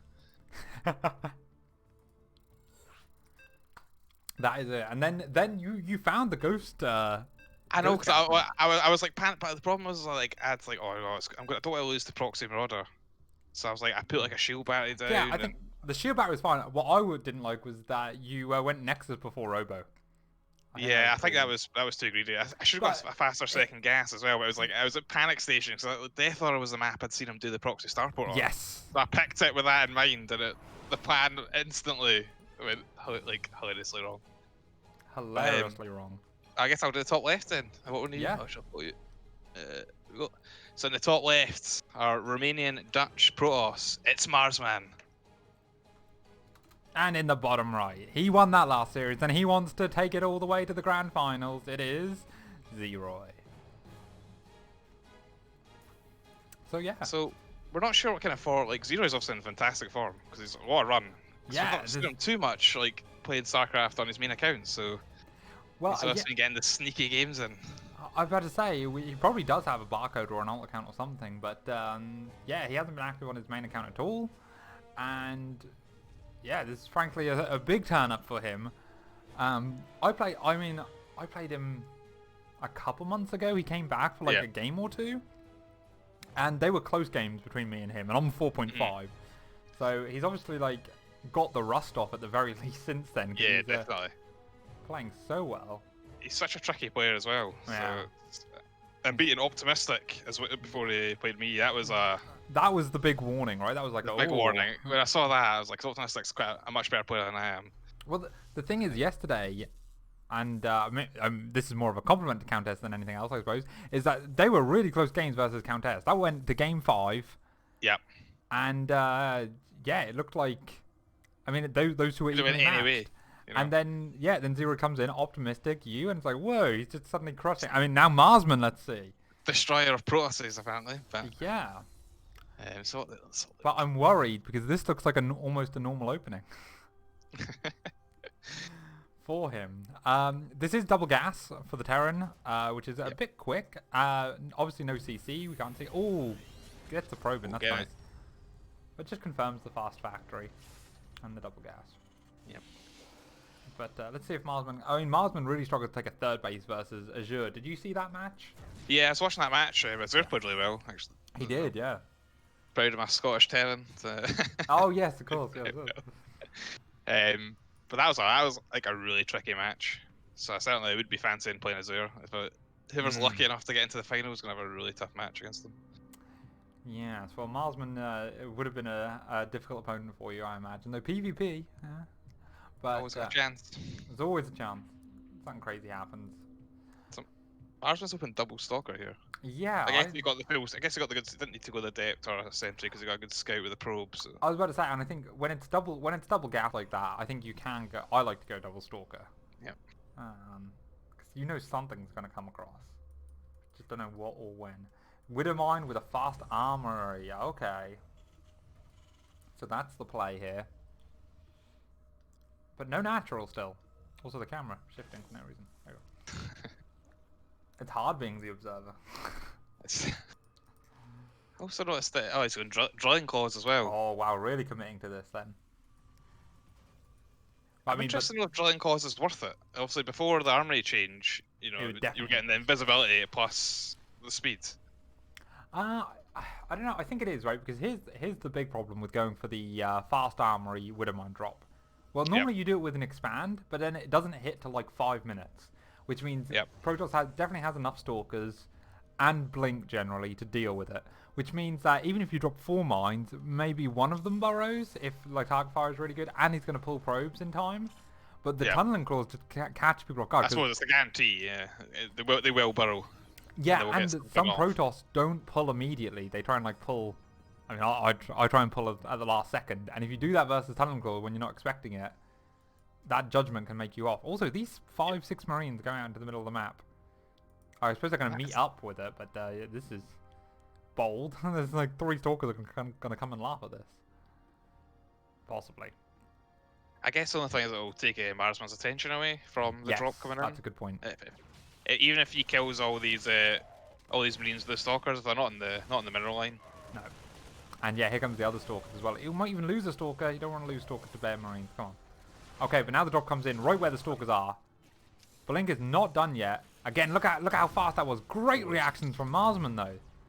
That was very well played. Is it good enough though? That's good enough. Oh, 15 suddenly go down, and just like that. Wow. This build has paid for itself. Again, CC is not finished yet. CC is late though, so it probably needed to do.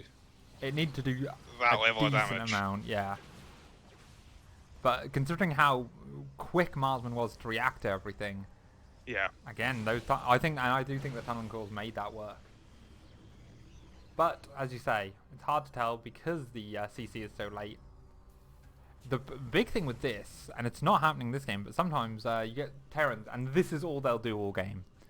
I've seen Demuslim likes to do that. Big shout out to Demuslim, but he likes to do that in his stream. It's just widow mines coming over. You know, it's the medevacs are flying in the main. There's like widow mines walking into the natural, but it's just really hard to scout. If you're not playing it, if you've got poor eyesight like I do. They just burrow in your natural and destroy them.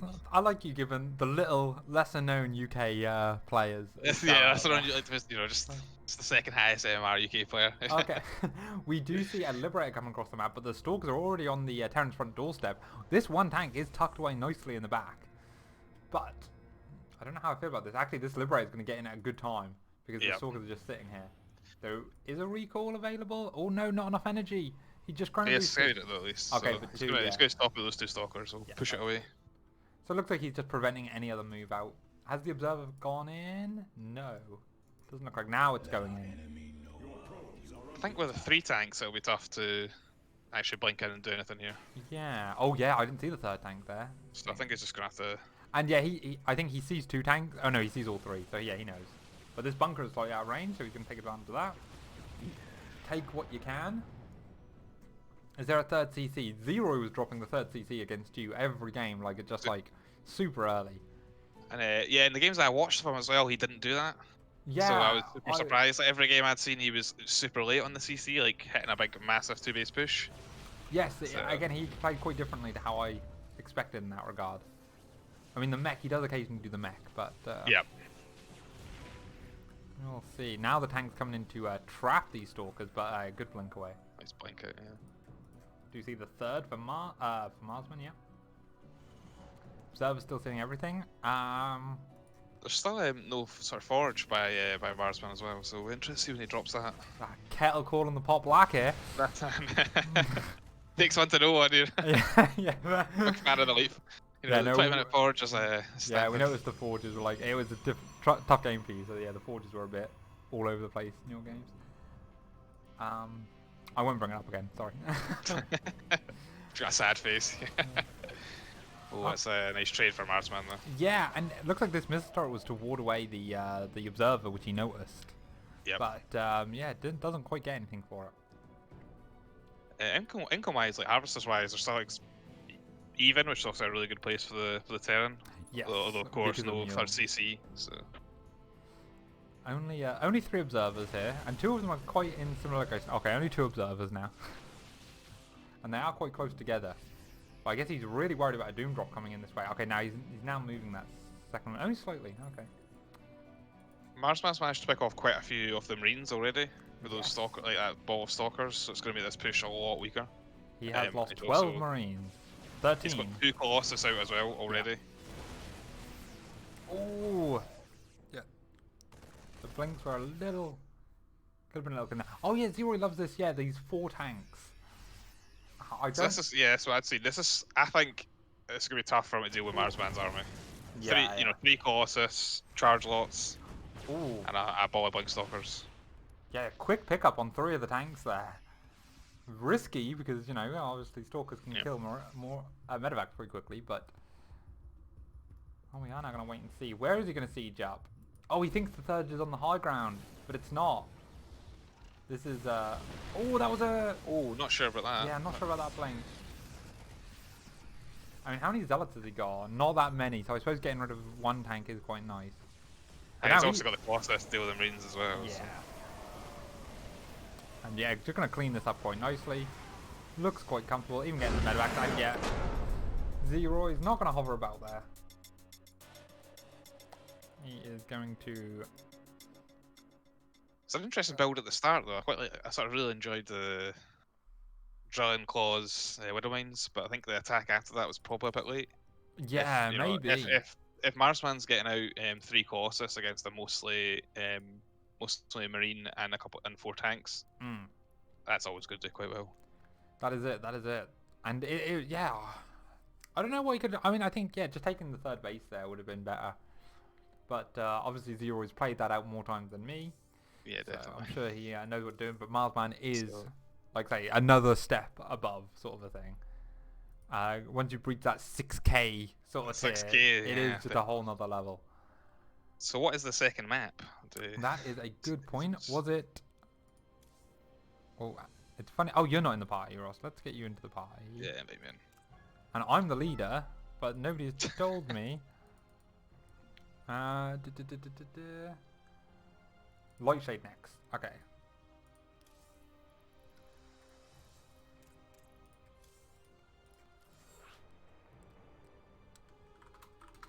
Got it. Okay, let's get the players done. It's because Volt was adminning earlier, so I've got lazy. That's what it is. I'd vote back. Okay. Okay. Ready. And now I'm going to start talking in lobby. God damn it. Okay, Marsman needs 1 sec.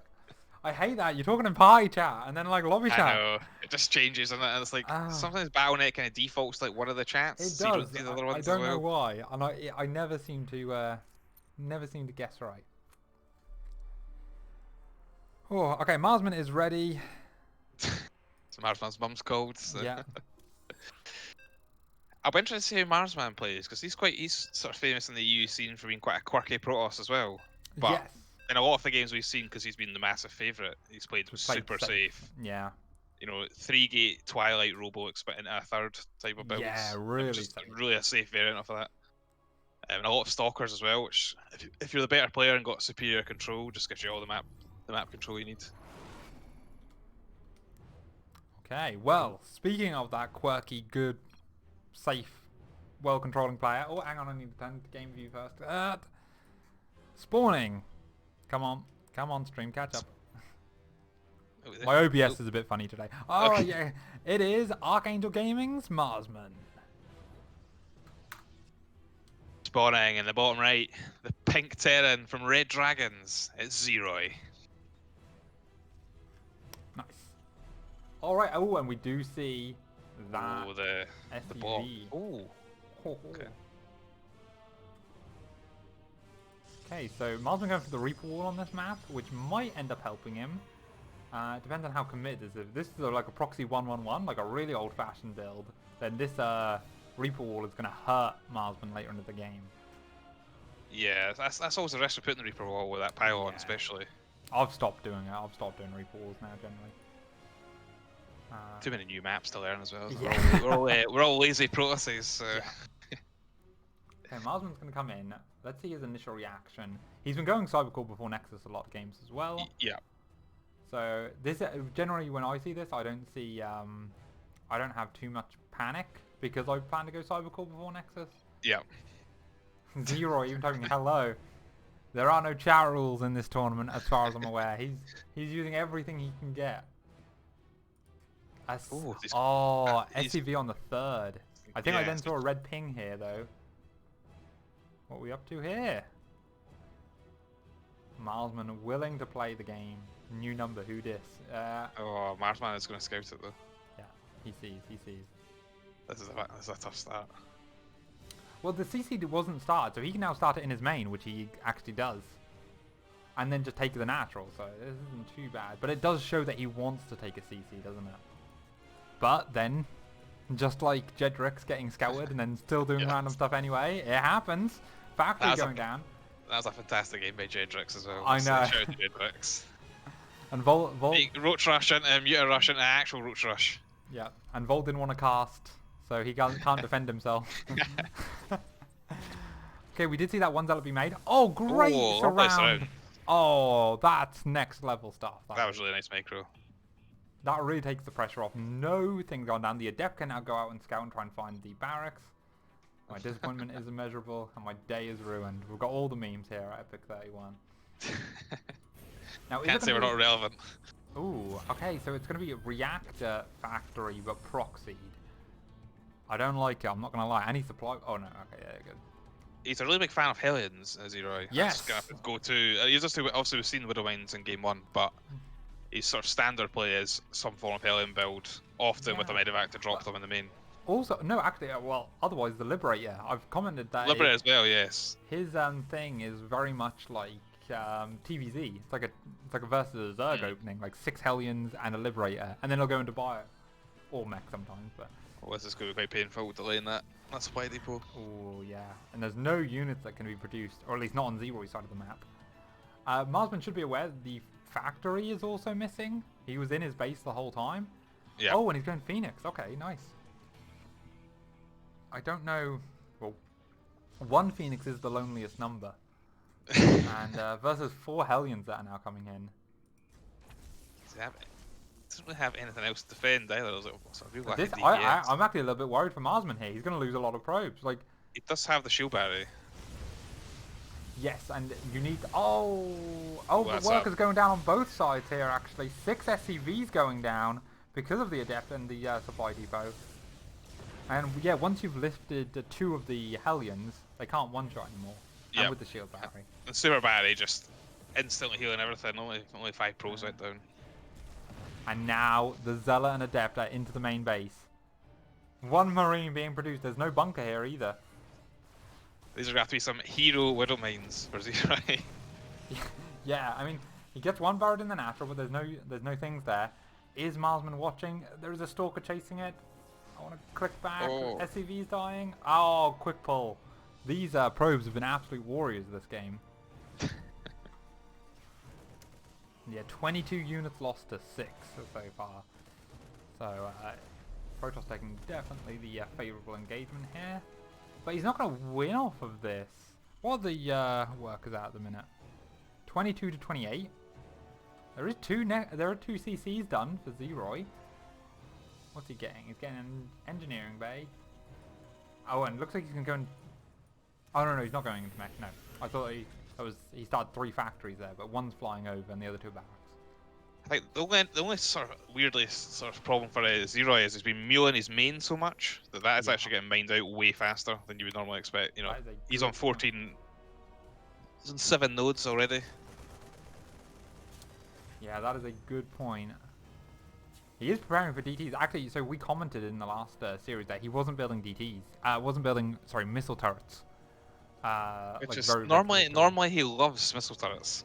Oh, And really? all the games that me and Fox watched, and we watched quite a few. We watched the Countess series, we watched the first Marsman series. There was missile turrets galore. Interesting. So we're like, don't, DTs in the main isn't going to do anything. Let's not, even when they like hadn't scouted DTs. It was Wow. Okay, that's interesting. Maybe he knew Molten was in the tournament. Shout outs to Molten. Shout out to Molten as well. Had a good run. Yeah. Yeah, but he also did see the Phoenixes with the Hellions earlier, so maybe that's why he went to start this game. But yeah, a real hard position. I mean, I think when I off-race as Terran, I find Stargate the actual most difficult thing to play against. It's so hard as well, especially with Phoenix. They just offer so much value. Yeah. Just I don't know why I don't play it more, actually. I haven't got that much experience with it, but playing against it is really hard. Marsman loves these observers in the corner of the base of the main and natural. I do like that positioning. Nice. so it'll be interesting to see what Zero tries to do. You've got to presume some kind of 2-base on, because Marsman is obviously miles ahead right now. Yeah, and he hasn't thrown down a third CC, which, like I say, in the games versus you, he was already doing. So that seems to be either it's a very fast third CC or it's a big 2-base play, as you have mentioned. So we will have to wait and see on that. We do see the infamous Phoenix Colossus style coming out. Well, it's actually top building Phoenixes, but 5's a good number. And our dear Captain Magica will be shaking his fist right now. He doesn't like the Phoenix Colossus play. Finds it very difficult to deal with. Oh, we got a nice catch at least on one of the Phoenix. Oh, the the lock caster on- curse. That's So real. Yeah, but third base now coming down and starting mining. This feels a little bit late, but given all the chaos of the early game, it's still a big advantage of economy for Marsman. Oh, gonna pick off a medevac here. And 2 Marines. Oh, or 1 Marine. Yeah. And now, but trading out 3 Phoenix for it. Not getting that second medevac either, though it is near death. But this push, actually, there's not that many gateway units. The second Colossus is on its way though. In fact, and that will come out in time. Yeah. So against a mostly marine-based army, that's going to be really tough. Yeah. He's not going to have the Colossus are just going to laser down. I'm sure Terrans are familiar with. Oh, this is such a risky drop. Look at that low health medevac. Okay, how does he deal with this? Is charge done? I don't think it is. Give him the opening. And he's going to pick off 1 Colossus for free. One of the 2 Colossus. Might get the Robo either as well. Oh, it's going to be tight. Oh, he gets it. There are Phoenix, so these are medevacs that are not going to escape. And that was a lot thrown away. Obviously, it's really nice to stifle the tech production of Marsman. But that was a lot thrown away. And now he's making a third on location at home. But it's quite a risk on. Oh, 4 Marines running in and killing 3 probes at the third. But again, he's throwing everything away. He's throwing units away. If you look back at what he's got at home, you know, he's Yeah, it's not a lot. a small clump of Marine Marauder and a lonely Cyclone.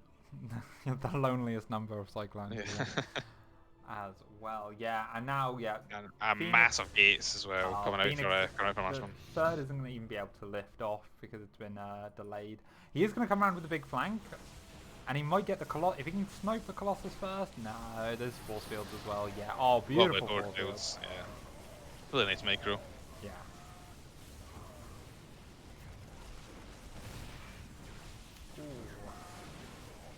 Everything going down there, and yeah, Zeroid tapping out in a timely manner. I think he gave it a good shot. Especially when you're in there, in the top 3 epic.LAN 31. You know, You don't want to like leave as soon as you've got a disadvantage. It's just that's a really tough game for Zero. Everyone trying just seem to get scouted right away. That makes it really hard. He's pretty unlucky with that. Against me, I would have been panicking, seeing no expo. I'd have like 5 shield batteries coming down, whereas Marsman was cool, calm, and collected, and just. Yeah, and this is actually a best of 5, so we will be going to the third map here. I got it wrong. I thought your and Z-Roy's match was a best of 5, so we were hyping it up like a big comeback or something. Well, I kind of thought it was as well. I looked this morning, I saw, but I was almost glad of that because I played Marsman in the best of 5, but I realised I've only got 2 builds against in PvP. So I did my proxy robo, which he found and annihilated, and then did my macro build, which was actually an okay game, but in the end annihilated me. And it came to the third game, I was like, what the hell do I do now? Like, I've not even got another build. So I was almost glad of the best of 3. Yeah, I don't blame you.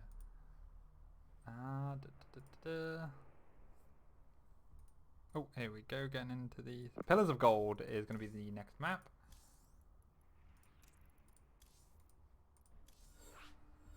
Let's go.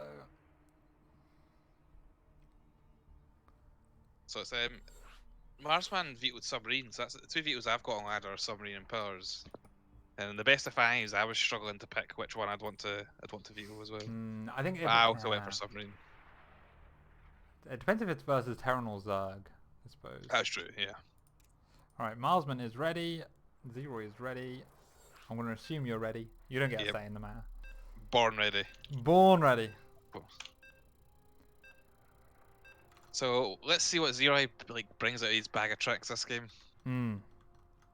I'd be interested to see a mech game, but I guess taking it away against Marsman maybe isn't a good idea.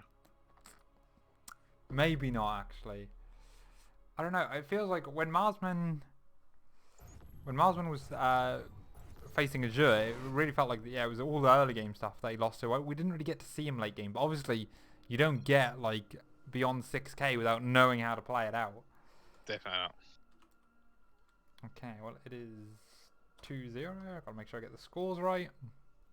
And once again, spawning in the bottom left as the red Protoss, it is Archangel Gaming's Marsman. And in the top right, for some reason, the yellow Terran this time. It's Red Dragon Zero. Oh yeah, because he was red last time, wasn't he? Yeah. He was red and he's been pink. I don't know if he just yeah. changed. I don't know if he's trying to merge in with the map. You know, we've got a yellow themed map. Bit harder to see on the mini map. He was playing green against me. Yeah, well. Yellow on the mini map is hard to see. When I'm observing, it's worse. My opponent is always red on the mini map. See, there are some crazy people. Yeah, I don't think I've got it team set. colors, and then their opponent is playing green, and it's like on the So- mini map they're green. It's like you can't tell it's an enemy. That's what Zero did. He was playing green against me one of the games, and I don't know if I don't think I've got a mini map on this account set up properly. So he was green on my mini map, merge it in. So that's my excuse for missing the 10 drops in it. That's it's a good excuse, a solid excuse. The game. So we see him going for the block away, again. yeah. I'll be interested to see what Marsman does, if he pre-starts as Zealot before scouting it, or So I think if he pulls probes. Yeah, that's what I say I do, even though I forget half the time. But Yeah. So Zane actually said, yeah, no, just go to your third. Take your third. So I quite like that, but I saw Marsman versus was it Marsman Azure when he tried that, or Marsman versus somebody? Wait, no, it wasn't Azure because we only just recently saw that. It was a Marsman game, and was it a Marsman game or was it another good Protoss? I had a few good Protoss players in this tournament, but yeah, somebody got absolutely destroyed. They took. I think it was maybe optimistic actually. But yeah, sorry. Optimistic, that was it. They took that third on Death Aura like as a natural. Yes, and it got Hellions were just running about. punished. Okay, we see the Marine trying to deny the scout, but there's no CC on the low ground. What Marsman doesn't know is that there is an SCV sitting out on the map, looking like it's going to make a proxy starport, if I had to guess. Yep, that is 100% what it's going to be. Yeah. So again, it'll be interesting if he goes Liberator, which he has in this series, and against me, he was going quite a lot as his first unit, or if he goes Medivac to try and drop into Liberator after. Well, do you know, you got really unlucky in that first game, because he got through the wall, didn't he? And that's kind of where it all went. And we were saying on the cast that we really think he should go for the Medivac still. Oh my god, these units, they're not going to sit at all now. But we were saying, oh yeah, he should go for the Medivac still, because even if you know it's coming, this is really hard to stop. Yeah, you don't have the DPS early enough to really focus down the Medivac until it drops its 4 Hellions. Yeah. And they're roasting probes left, right and centre. Okay, I think something then ran up the natural ramp, the main ramp of Zeroy, so it would have seen the 2 Hellions. Or maybe I'm seeing things there. Ooh, doesn't pick off the bunker, but he's going to get the Marine before it pops in. Oh, no, alright. Now the Hellions go up. But this is like a very awkward position. 1 Hellion even getting caught out. I think now it is going to be the... Oh no, there is a Medivac being produced. I think it should be a Liberator now. It should now be a Liberator, because those Hellions are never getting past. Yeah, they're never going to This hit squad of 2 Stalkers and a Zealot. This is really big trouble for Zeroy. Yes. The Hellion DPS against Stalkers is really bad. Ooh, good focus fire as well. He might be supply block if he's not... he is supply block now, yes. Does pick off one of the... No. Oh, he takes the Marine out of the bunker and then can't get it back in. And Zeroy. Unlucky for Zeroy there, but he's happy with his £25. Oh, is it £25 for the... £25 for third, I think, so that's, 15 for the entry, so he's plus 10. And he's only put in, I don't know, maybe 15 hours of work over the weekend. So Totally worth it. congratulations, you know. I mean, I put in 15 and not won anything. So Yeah, you know. no, same here. No, I put in 15 and then not getting paid to cast. That's all. Yeah, didn't even play. Got to watch some fantastic games though. And I had a real promising group as well. I could have got out of my group in like second, I think. Also with the groups as well, because it's only for seeding. Like it would have been, you know, you Yeah, definitely that's done true, very actually, well in yeah. this bracket, I think. To be fair, we're going to criticize epic.LAN here, or I'm going to criticize epic.LAN. I don't know if Roscoe wants to go along with me. But when the top 16 bracket is always weird because you end up playing people who you played in groups. Yes. So like Roscoe, you got Wok in the round of 16, didn't you? I think walking round. I got him in the round of 8 actually, but Oh, you got him in the round of 8. yeah, because he beat Ark. Ark, yes. Who was from another group. But yeah, Yep. it's weird how they end up getting mixed up. I don't know if that's something that's easily fixed. But I'm not a shill for epic.LAN. They can't take me off the air now. Too late. It's too late now, yeah. Alright, let's have a look. Are you happy to stay on or do you want to... Yeah, I'll happily stay on. Let's get, I'm really interested to cast. I guess it'll be on NA West. NA, yes. But I So don't know we'll if we're have going to- straight into it. Okay. Nobody's told me anything. Nobody's Put a told me message in the nothing. chat. There's been some really good performances on this epic.LAN. I think Countess Yes. impressed a lot of people with her sort of interesting, sort of quite solid PvP style. I think Marsman said he was really impressed when he saw Countess playing on stream. Walk as well. Yeah, Wok's absolute always, like- monster. Yeah, Wok's always way scarier than he looks. People were telling me this, and obviously I was like, seeing, but I still saw his MMR, and he was in Diamond. And I was like, oh, people are saying he's really good, but maybe they're just being really nice. And I saw his games against Countess, and I was like, I am not going to the late game against Walk. So it was a depth printer. The printer almost ran out of ink. I even apologised. We had 2 series, and after the first series, I even apologised and for my lack of fun and just printing the depths. In our next series, we had a really long, like 20-minute PVZ, and it was hellish. So I decided not to do that again. Straight Fair. back to the depths. Yeah, he loves his lurkers as well. He's loved his Really lurkers good. before they were good. He has a really good control as well. He doesn't F2, so it was funny. Yeah. His F2 key fell off. I don't know if they saw it on the Yes, he stream. paused and Paused to put it back on. It walked never F2s, so like I'm spreading zealots all around the map trying to harass units in every base. I was really impressed with Walk's play. Yeah. Um,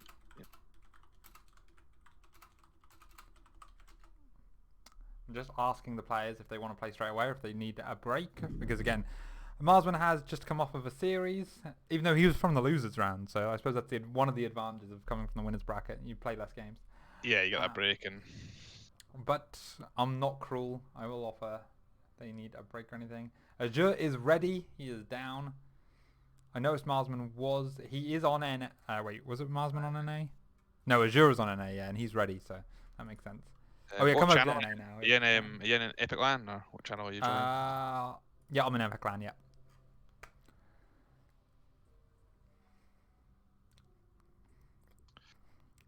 And we will go. Reload StarCraft. And remember, guys, this is again epic.LAN. Wait, is this epic.LAN rules, or is this a standard rule that like one map advantage in the best of 7 in finals? I think there's a few tournaments that do that. I think it's quite standard, yeah, because Yeah, Azure's done really well this tournament, not lost a game, so he's not going to get to use his second life effectively of getting dropped down to the losers, so he's getting the benefit of the extra map instead. Yeah, I know a lot of fighting games. The fighting game. If there's any FGC fans in the house, big up. They do full bracket resets. So in this scenario, it would be Marsman would have to win a best of 5 and then a best of 7, effectively. Yeah. So I'm in the Dragons chat that you're in, so you can see me there. So like Marsman's gonna have a quick 2-minute or 5-minute break and to sort of toilet and fill up some water, and then he's gonna come back and he'll be looking for revenge. He will not be happy with that first series he had. No, he's been destroying everyone else in the tournament. Hasn't dropped a game, and Azure made things weird, but Marsman was struggling to live with that in the first series, so he'll definitely come back for revenge. Yes, that is it. Come back with a vengeance. Hopefully, just to get some more solid games out there, because a lot of those games were kind of frustrating, frankly. Yeah, you Where can it's see, like especially as two Protoses when you're watching it. You're like, this is a Yes. tough game. You're 50 supply down, but the game's still going on like 8 minutes longer. Yeah. So you're fighting away, trying your best to get back in the game, and it's just like it's a losing battle, really. It is a difficult one. We will see. Right. Are you happy to just stay on and talk whilst, or do you want to go for a break? Do you want to grab anything? No, I'm not. I'm happy Actually, either. you're not even on cam. You can go away whenever. It's fine. I can sneak away. Sneak away. But yes, we will. We're trying to not go to a break. We'll let the players come back, but we're gonna have another. We're gonna have like a 5-10 minutes of just chill chatting. So yeah, I hope everyone is through. Yesterday, I got to a point where it was like 4 hours in, and I was just like, "All right, guys, we've got a best of 3 coming up after this. I'm going to a break."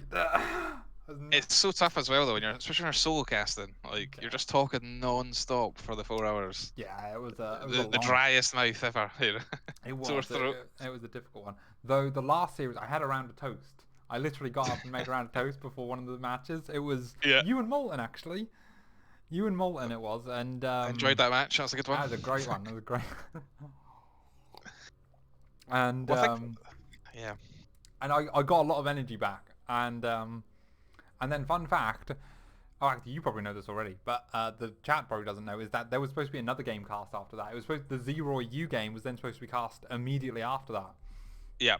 But it got lost in communication, so I was like, "All right, guys, I'm done." Ended the stream. Close the stream right away. Yeah. Obs shut.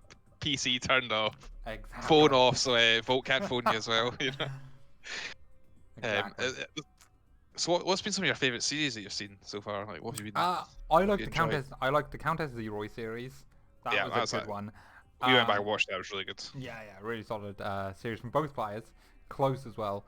I really liked Volticus Jedrix was like the meme. Yeah, that was fantastic. That was hilarious. Just as you saw it's when the Mutus came out and then you just looked at the production tab and there's just tons of roaches. Do you know what? And again, I feel for it because Jedrix beat me the exact same way last land, but it wasn't cast, right? Yeah. But it was the same thing. It was the best of 3. I lost the first game, won the second game, lost the third game, and even the second game was like close. And it's just like, oh my god, he's so difficult to play against. I have no idea.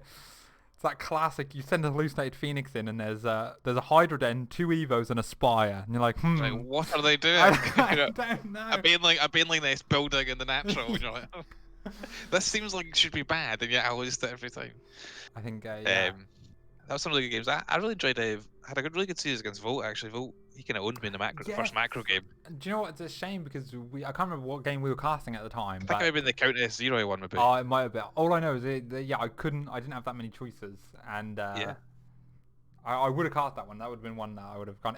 Well, in hindsight, I would have. I did look at it and I was like, probably a walkover to Ross. Well, I was going in quite confident, but obviously Volt's beat me a few times in practice games, and we've played quite a few practice games. You know, he's a good player, really strong turn. Do you know, there's a bit of a meme with Volt where he's gone off and started playing chess, and he's like he's gone back to school redoing is it A levels to go to uni, or is he at uni? I'm not sure. He's doing something. And since then he's actually seemed to improved at StarCraft, despite having been played less. Twice the player, yeah. Yeah, he really impressed, and he took a game of Molten as well in the lower bracket. Yes, and he was quite disappointed about the third game. I heard. I haven't seen those games, but I heard that he wanted that he could have won that third game. That was like a silly mistake. Yeah, quite close sort of best of 3, and I think Bobicus as well. He had such a great run. He's such a scary player because he's playing random, and it's just an absolute nightmare. Bob had to forfeit his round versus Azure, but I really wanted to see it. And obviously Azure's done really well. Yeah. And probably would have won overall, but I was like, God damn, if there's anyone who can like pull an upset, it's gonna be Bob. Bob was like the dark horse. So whenever you're looking at a bracket and you're looking at Bob, and you're just like, please don't be in my side of the lower bracket. You know, I don't want to be knocked out by a random player doing some crazy cheesies, but executed really well. And can I say, last LAN, when I had to face Jedrix, and I think, was it Code A or was it in group? Yeah, Code A, yeah, it was Code A. It was Code A, and then I had to face Bob. I know, that's a nightmare group. That's terrible. Terrible bracket. I got crushed for both of them. Never even get a natural nexus down. Yeah. I played Bob in the last Code as well, and we played a best of 3. We played all 3 games, and I think it was under 12 minutes, under 13 minutes for the whole best of 3. Remember you The mentioned. games were insane. It was like spines everywhere. And Yeah, well, it was like in his game versus Countess. That was it. Because Yeah. I kind of wanted to see. I wanted Bob to get Zerg versus Molten, because or yeah. not Terran versus Molten basically, and both those games that I cast went really badly, and then he got. it failed Can Rush, didn't it? And then So- versus Countess, he did 4-axe, did 4-axe straight Marine. And then the second game he got Zerg, and I saw the drone coming. I was like, "Oh, there are going to be 5 spine crawlers." I was having It was even more, though. flashbacks.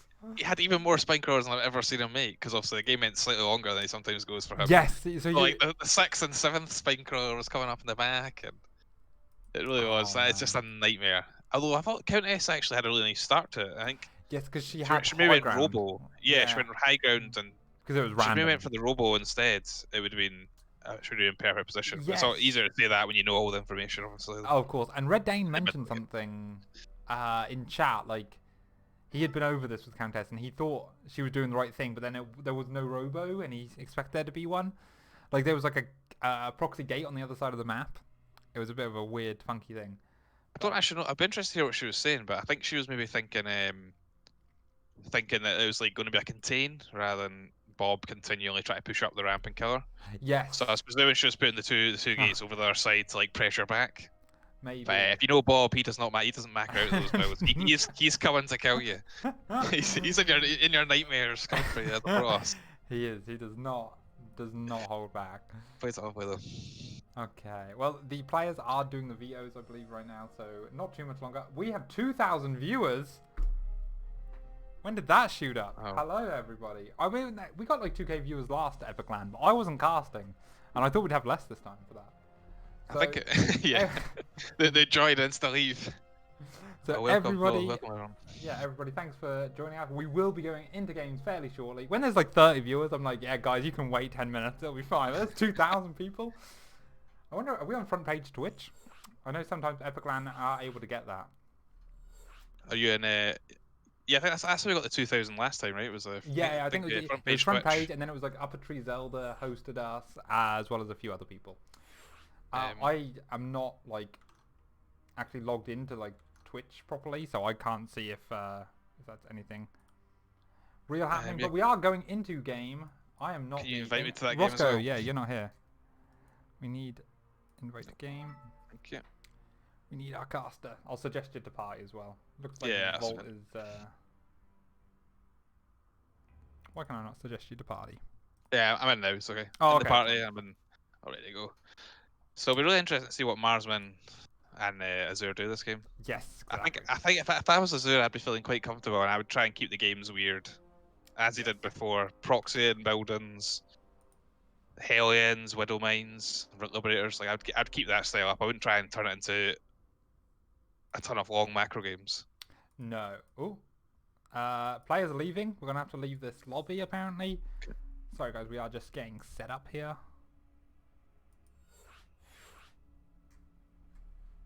And yes, and as explained before, we are going into a best of 7, but Azure's gets a free win basically. So he's gonna be 1-0 up in the best of 7, and that's how we're gonna count it. So when we go into this first game, it will say Azure is 1-0, and we will go from there. So let's have a look. Red Dragon Magico in chat. F you, Bob. He knows the meme. He's also I think had to deal Magico with played Bob. Yeah, he had to play Bob in the first round of the winners bracket. Oh, did he? Oh, that's a Yeah. that's a hard match. All right, we are in. I don't know which player is the host, but as the players can do it at their own leisure. Oh, okay. So this is because of how because we're on cross server here. We are playing on NA despite this being an EU tournament because Azure is playing from Australia. So this makes it as even as possible for ping. That's why we're trying to do it. We're just getting the service all sorted. And we are now going in to the countdown to the epic.LAN 31 StarCraft Grand Final.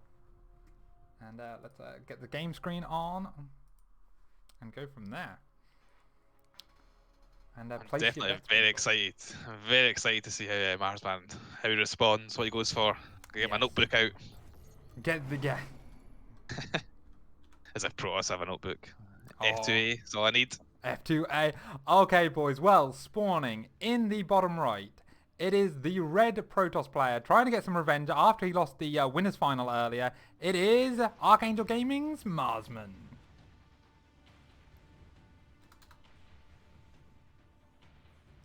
And in the top left, the purple Terran representing Scotland and the Australians is LGC's Azures.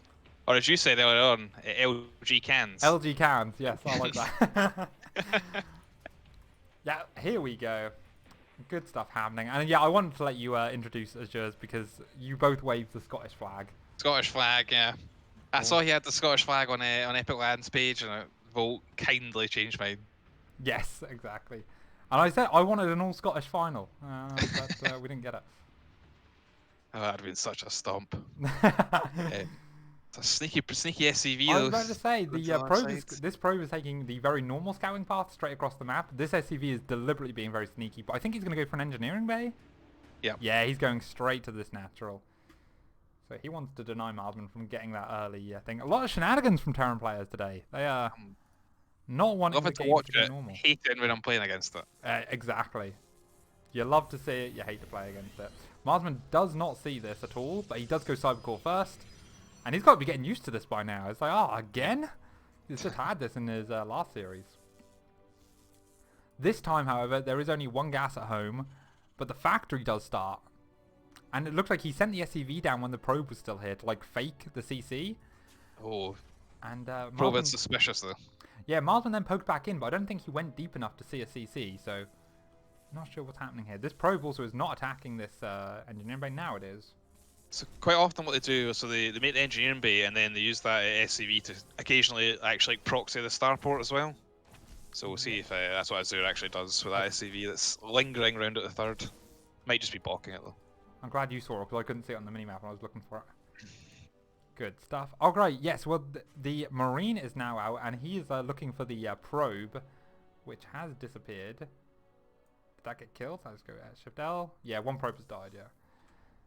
So, we will be waiting to see what happens here, but I'm pretty sure Marsman is aware that there was no normal timed CC here, and instead this is... so he knows there's likely going to be some form of tech, Yeah. even if he wasn't able to confirm it. Going across the map with the first Zealot and Stalker, you're very successful with this kind of thing. I really do like this move, and we saw against Zero, he did something quite similar. In that game, he managed to just kill him on Pillars of Gold. Yes.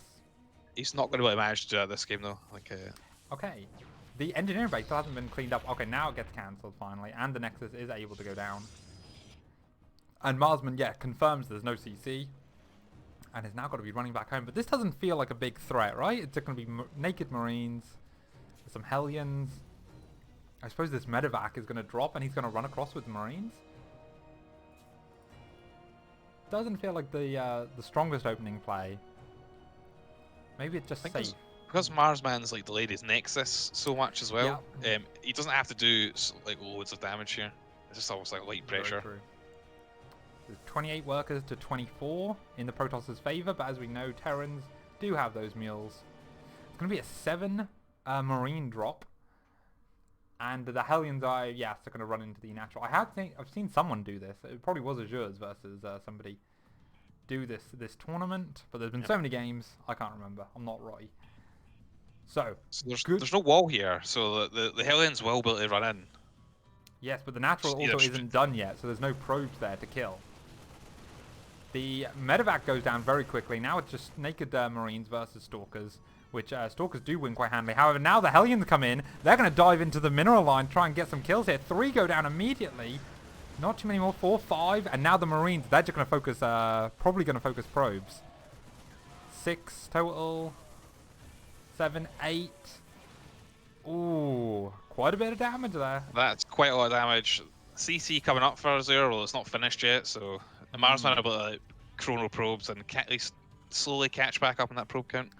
Yeah, and this feels like very much Azure's mission in these kind of games is to not so much win instantly, but make it a bit weird, and then make Marsman be off kilter, and then like but even if you're kind of even, because this is still. Oh, actually no, he's the head and workers. Azure's head and workers, so yeah, that would be more than enough. We also see though the win behind Dark Shrine. I love it. I do love it. So I do love it as well. Get those cloaky boys out, and there's a war prism, so this is a full. I don't want to say full Molten build. I promise I don't know anybody else who does it. There is a Viking hovering around here. I thought it was going to be a Liberator, but no, it's a Viking. A landed Viking can still do quite a lot of damage to probes. Yep. So you still have to kind of respect it. Like it's a Liberator. Unfortunately for Marsman, though, that Raven is perfectly timed for Azure. Yeah, I mean, we did see, the other day we did see somebody still do this and commit to it, and it still got like 15 SCVs. I think it was Countess. She was doing it Molten style, where she sent 1 in the natural and 2 in the main. Yeah. And the Terran just miscontrolled a little bit, even though they had turrets up. And yeah, so many workers die so quickly. This War Prism is going to go for the 1 in the main, 1 in the natural. The Raven hasn't seen it yet. He's out of vision somehow. Oh, okay, now it's in vision. Tank's starting to fire already. But now the... Oh, it went out of vision. So now he's sweeping the mineral line. 2 go down immediately. 3. How many more can he get? I don't think 3 is enough. But now the natural's coming in. 4. 5. 6. I don't know why I'm counting. There's a little counter on the second. I'm literally looking at that to see when it's going up and announcing it. This is casting at its prime. The War Prism even gets away, and the Slow Observer gets away. Nerf their speed, Blizzard. Let's get them nerfed again. Okay, so both DTs get cleared. It was only 2 DTs, so not a huge commitment. 7 workers go down, which kind of evens up the workers lost a little bit. Yep. But no third base for Marsman. I don't like this. I'd like a third base. Okay, it's now coming down. He is now queuing it up. I think it was like quite interesting about what you said about the splitting up the DTs. I think when you're going to Raven as a Terran, you feel really safe against the Invisible Boys. But that Raven's quite slow, and you can't be in 2 places at once. So it is actually quite hard to stop damage if they split their DTs up nicely, which Marsman managed to do. Yeah, and I think there were only 2 tanks at the time. But tanks don't kill DTs super quickly, like. Yep. So yeah, it ended up working out really well. Unless you have a load of units there, I think it's why I genuinely like Molten's DT style, and I might start doing it more because the Archon drop follow up can also do really a lot. Nice. Yep. Like it's an underrated build. Definitely a nice build to have in your arsenal, I think. Yeah, especially since you do it the exact same way you do it versus Zerg, so it does end up being like a very it's very playable. Like, you don't need to know the build. If you can do it in PvZ, you can do it in PvT. That sort of thing. This isn't my build. Molten in chat, this isn't my build, because if it was, he'd be winning. There you go. Confidence there from Molten. Okay, well, we do see Colossus. That's going to be the main form of splash damage. Ooh, quite a handful of Stalkers moving out. Just poking around. Check there's no third being taken super early. He can't go up there because there is 3 tanks. They will... devastate these Stalkers. But I think Marsman's kind of got into a more comfortable groove this game. Those DTs definitely brought him back into the game because he was struggling a lot after the opening. Yeah. Oh, here we go. Move out. Blink Stalkers do come back, but now this is a big army moving out. Does look like it's a defensive play just to get the third CC. I thought it was going to lift from the main, but no, it is just gone down. Did he see that? Yes, he saw it start. So that's actually super nice to see, because a Terran would never start that if he's got one in his third. Yep. To land. Got one in his main to land. There. So I don't even think he needs to come out to meet this army. He can stay at home. But he's going for it. Now he's got to get down this ramp. Force fields. Not the perfect force fields. Not the perfect force fields, but that last one saved it. Yeah, enough to get a thing. Another Colossus now joining up the army. He does force out the a lot of damage on the Raven and did force out the Matrix. That is a very good point. And that was what he was trying to do, I think. Yeah. He didn't want to fight in front of his third and then get his Colossus taken out, because that's like all the power in his army. One Colossus does go down pretty quickly. There's still quite a few Marines here. These tanks in the back doing so much. And again, Zeroy was doing this, like 4 tanks. 4 tank push. Pushing out, and it feels odd to me, but it definitely has some power to it. Wouldn't mind getting picked off in the front there. Again, there's just not a lot of bio here. Zealots will overrun this. Ooh, getting a free volley off there though. 1-1, double forge has gone down, and 1-1 has only just started for Protoss. That's a 5th tank though. That's a lot of tanks. That is a lot. I'm not sure. I'm not sure if he's got the Marsman's got the army to deal with us. Well, he's activated super battery. This is his time to go. We've got 4 zealots running in the back, not doing anything. Colossus raining down death on all of the marines. But again, there's so many tanks. This next round of zealots need to come in, and actually they need to get on top of the tanks right now. Okay. Super battery is a lovely tool. It really is. This is Especially for our Protoss. MVP right here. This little warp thing here. It was still costly. Marsman has lost more resources than Azure, but he is in a better overall position, or he was before that, because the 3rd base had been mining. Now the 3rd base for Azure is up and running, and we're going to kind of the next stage. You can start adding on Liberators, make his army a bit more complicated, and we will see. Again, so Marsman's upgrades are pretty late again. Yep. He also needs to stretch control of them to get them back in the game. And he took all the probe damage, so he had to cut something. Yeah. But well, speaking of taking probe damage, this Liberator is coming around the back. He doesn't know where things army is. Oh, there's some army right here. So a quick blink. Oh, Marsman walks away. Got a drop in Marsman's base as well. 6 marine drop. Now coming in. And now we're starting to get that multitasking that Terran is feared about. As the Liberator only now gets cleared up. 8 more probes going down. He's attacking his own robo! Come on! The Colossus, that's your home! Like, you don't! And 16 workers going down all of a sudden. That was way more damage than I thought the 6 marines would do. Way more damage than it was warranted. The robo does survive. But way more damage. 2-2 only now starting. However, it looks like... Oh yeah, no. Azure is on double at eBay. I actually don't know where the second eBay is. Okay, there it is. They're in the same area. To the back of the expo. Yeah. So 2-2 upgrades very similar, but generally Protoss likes to get ahead in those before anything, especially if there's a lot of gateway units, which there isn't. We are mostly on a Robotech army here. So do you think we see disruptors start coming in? I think that's the standard way. Certainly Hearthstone's been kind of pioneering this sort of style where it's like 3 Colossus with Blink Stalkers, then you start disruptor production. Yeah. You want to kind of get on the map and you want to poke about. Yes, and it has started though. Yeah, there they come. So the disruptors are so good if you can slowly kite back towards your base and just fire the scary balls at the turn. Yep. You don't really want to be super defensive with disruptors. I think you want to be out on the map against turn. Yeah. I do agree. Especially, I like Storm for defense and Disruptors more for trying to poke. Yeah. Because you can sit your whole army out back, like in a bit of a concave, and then send some Disruptor balls in. And then if they commit, if you miss the shots and they commit, you've at least got a concave. You've got that pre-split concave sort of thing going on. And you can have some Stormers at your base. He is now starting to get Storm.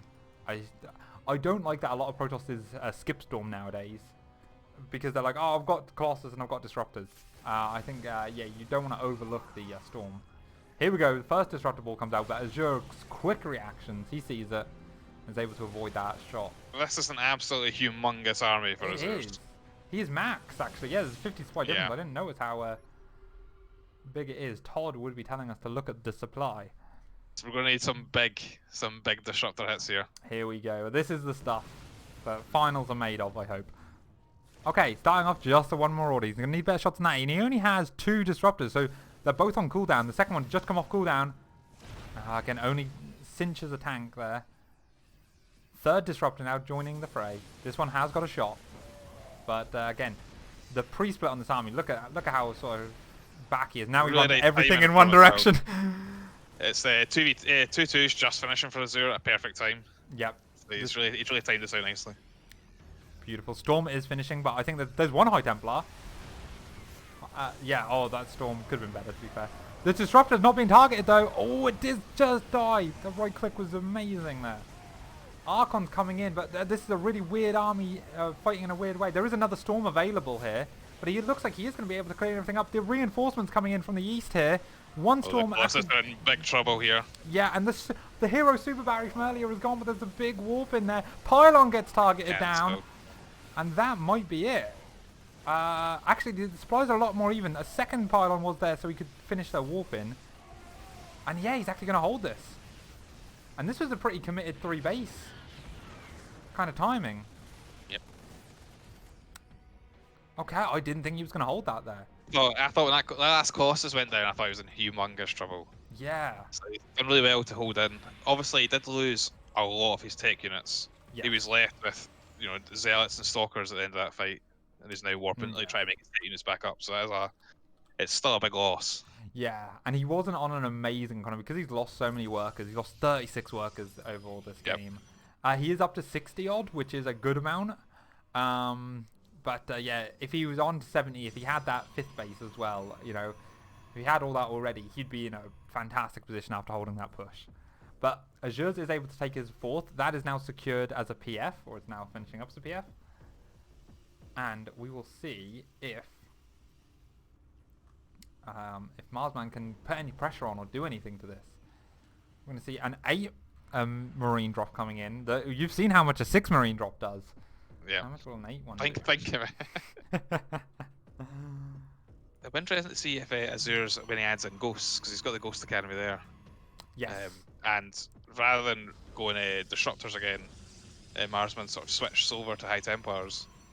Yes, which I quite like. I'm a big fan of the High Templar. We do see this drop unloading at a pretty good time. There are probes now rallying. Oh, it's like Meals on Wheels, that. And he gets a High Templar. The cannons aren't done either. There's nothing else going on the map either. Oh, it's super hard when you don't see these drops come out. And there's a lot of dead space here. Look at this whole area. So much dead space, yeah. There are 4 stalkers sitting in the main. They will shoot down any drop that tries to come in. But it is not easy. We now have a lot of AFK probes. The ghosts are coming out as well. He's obviously scouted the High Templars, and he's getting the massive ghost upgrade for EMPs, which makes it like the size of the sun. Literally the size of the sun. Literally the size of the sun. We are not. We're not salty Protoss at all. Yeah. No, this is literally the size of the sun. The EMP literally hits Protoss units in other games. Yeah, that is the way it goes. All right, 4th base finally mining for Marsman, but I feel like he just needs to max out, but that's not easy because of he keeps the massive Terran army that's slowly coming over to his base. Well, that also makes it not easy. Again, we only see, is there only 1 ghost here? What, that storm was a bit weird. I think Azure needs to be a bit careful here. He doesn't do an anti-timing because 3-3 is literally just about to finish with the Protoss, and Azure is slightly behind. Yes, because of Chrono Boost, that makes that difference. Oh, but Marsman actually gives up the 4th, or the 5th base, sorry. He's going to try and defend it. Okay, no worries, Storm. There are a lot of Liberators here. These Liberators rain down death. Yeah, this is and there's just not enough anti-air to actually pick them off. Good Storm there. That was a better Storm. But now everything goes down. We're going to have a big warp in. Oh, the Disruptor comes in from the back, but it's not being controlled. And that is going to be GG. And G. GG and G? He always said G, but... Oh, that's going to be the single G. We know that's BM. I think I was super impressed with Azure there. That looks like... Because all the games I've seen of him, it's been really early game pressure, which he obviously did do this game. But that went into an 18-minute long game, and he looked really good in the late game as well. Exactly. Looks really nice to see. So that sets him up to 2-0, right? Yes, 2-0, yes, because he had the first game advantage. Let's have a look. I don't know what the second map is. I'm not also the party leader, so, it works quite well. Marsman isn't in this party, so... Oh, no, he's not. Azure is. He's in the epic.LAN chat, so we can see. He is now in game, so I assume he's going to invite... yeah, he invites Azure. Guys, can I just join the game? No, I can't, because I'm not his friend. Wow. I'm not friends with these top players. I seriously hope they don't start. Hang on. There we go. They invited me. I'll invite you. We are professionals. Okay, but I like this because they can sort the servers out. Because, again, they're switching servers between certain matches. And I don't know what is what there. So, we will have to wait and see. But the next map is going to be on Pillars of Gold. Good Terran map, don't you think? I think it's a good Terran map. But it is Central US we're playing on. Which is going to be a really good server for Marsman. Okay, yes. That's going to be his preferred server. And we're on US West. last time. So maybe that'll balance out what's quite a good map for Terran Pillars. Yes, let's wait and see. We are loading into the game right now. And OBS is loading into the scene. There we go. It's because so somebody earlier mentioned that the screen was quite dark, and I was like, oh, it is kind of dark. So I went full screen. Yep. But then StarCraft takes like 10 seconds to load in. Yeah, tabbing in and out is an It's- absolute nightmare on full yeah. screen for StarCraft. So it's a 10-year-old game, I guess. Yeah, it's true. Technology's not there yet. Technology is not there yet. Okay, it is 2-0 to Azure's now. We've got the scores updated. And once again, spawning in the bottom left as the Red Protoss player. He is eager to take a game off of Azure's. Because, I mean, after the other series this morning, it's actually now 4 games he's lost in a row to Azure. He really wants to take some victories and get this turned around. It is Marsman. And in the top right, it's the purple Terran hailing from Australia. It's LGC's Azure. He's been so impressive so far. I think Optimistic took a game off him. I think is that the only person so far? Yeah, I think so. So He's been absolutely dominating. really impressive. It's actually a shame, right? Because Risky, our usual dominating player, was not participating in this tournament. And I think Risky is a bit higher in MR, but Azure's been impressing. So it would have been really nice to see those two play off. And actually, they might have played off in the ANZ qualifiers at some point. Yeah, Because I believe Azure has participated in that, and Risky has as well. So I don't know, they might have history. that would have been good to see. Hopefully the next time we can get Risky joining us. Exactly. We need to tell Risky, come on, man. Where are you at? Come on Can't down, let these join the fun. Scottish players come in. We're taking over. Okay, we do. I mean, there was a real chance of no British flags in the top 3 on epic.LAN. There was actually. Unfortunately, 0.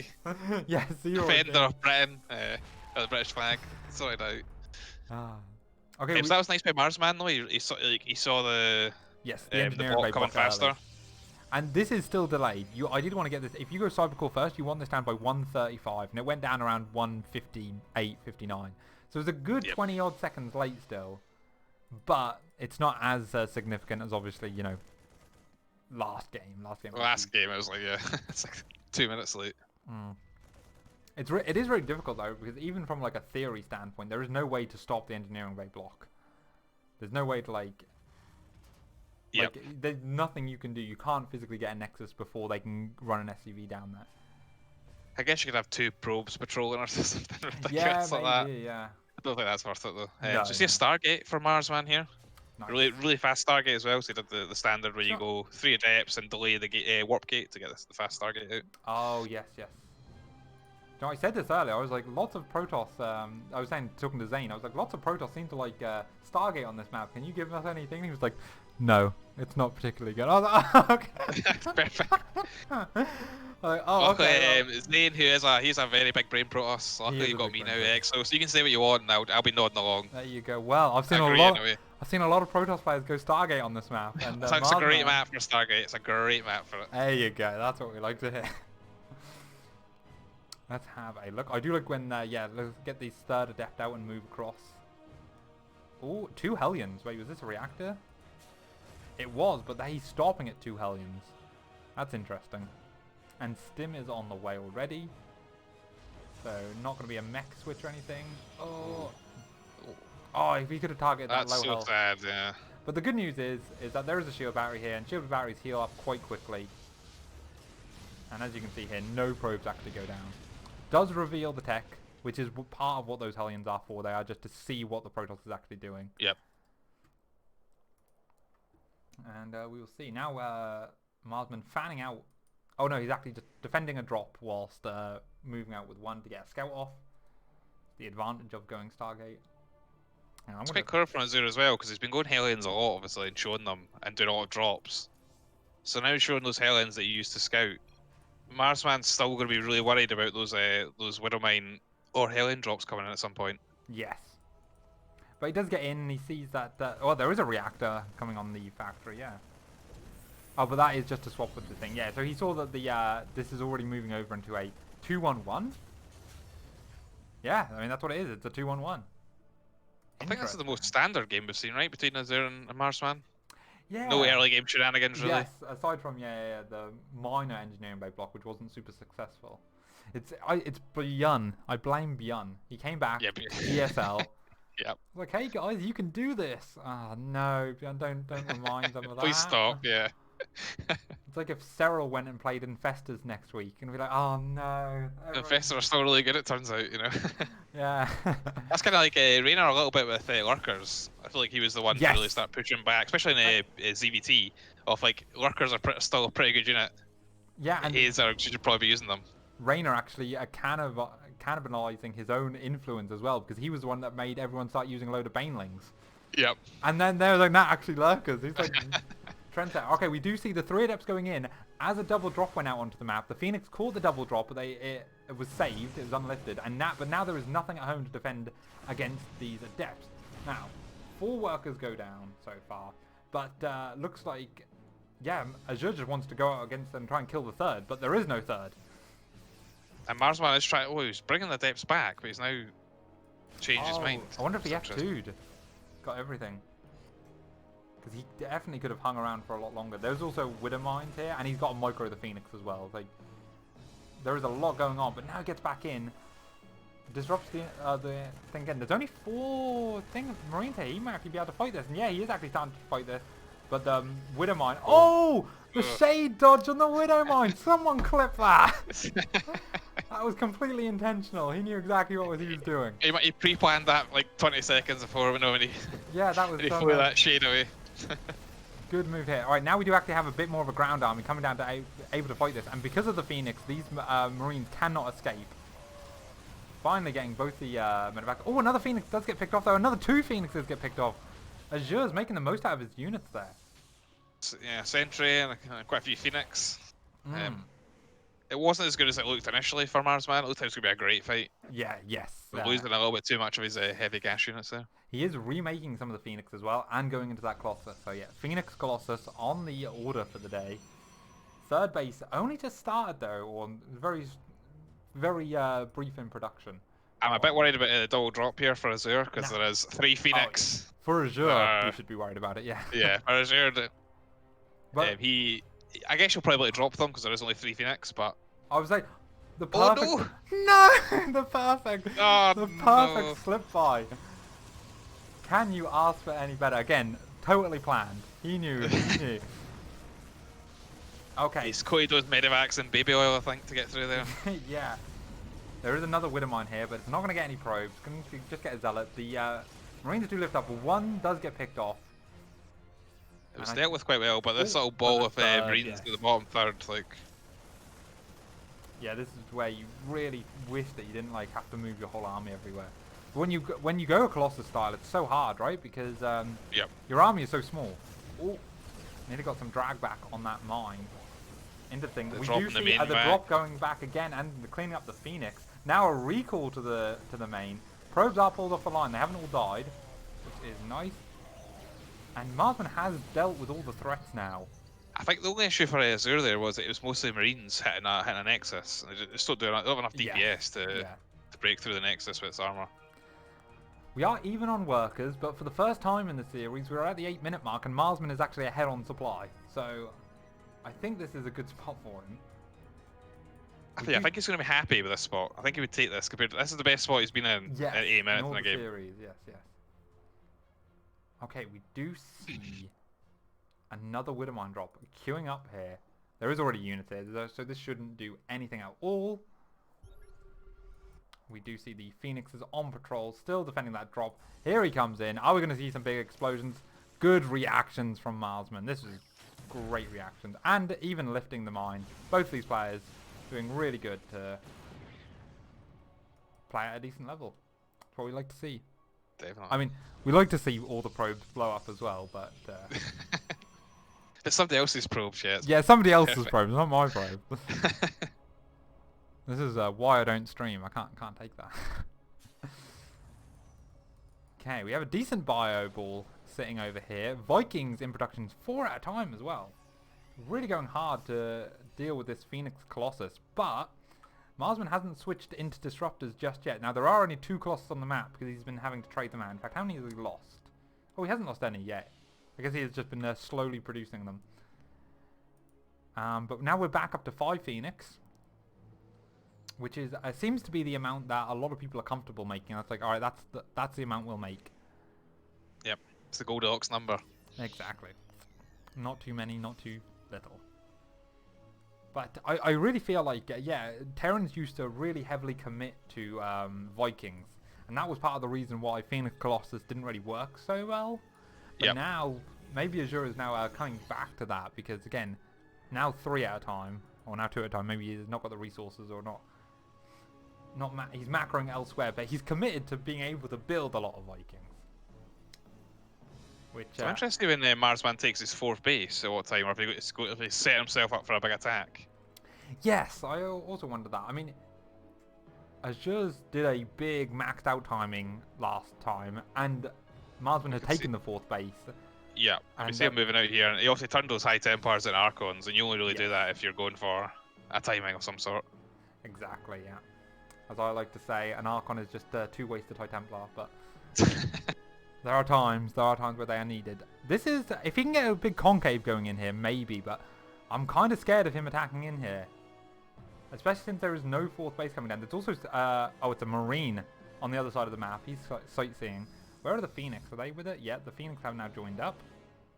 And I think he's checked for the 4th location, and now he might. This could be quite awkward if he runs some Zealots into the natural and then just sits at the bottom of that ramp. It is really awkward for a Terran because they have to rally all their production.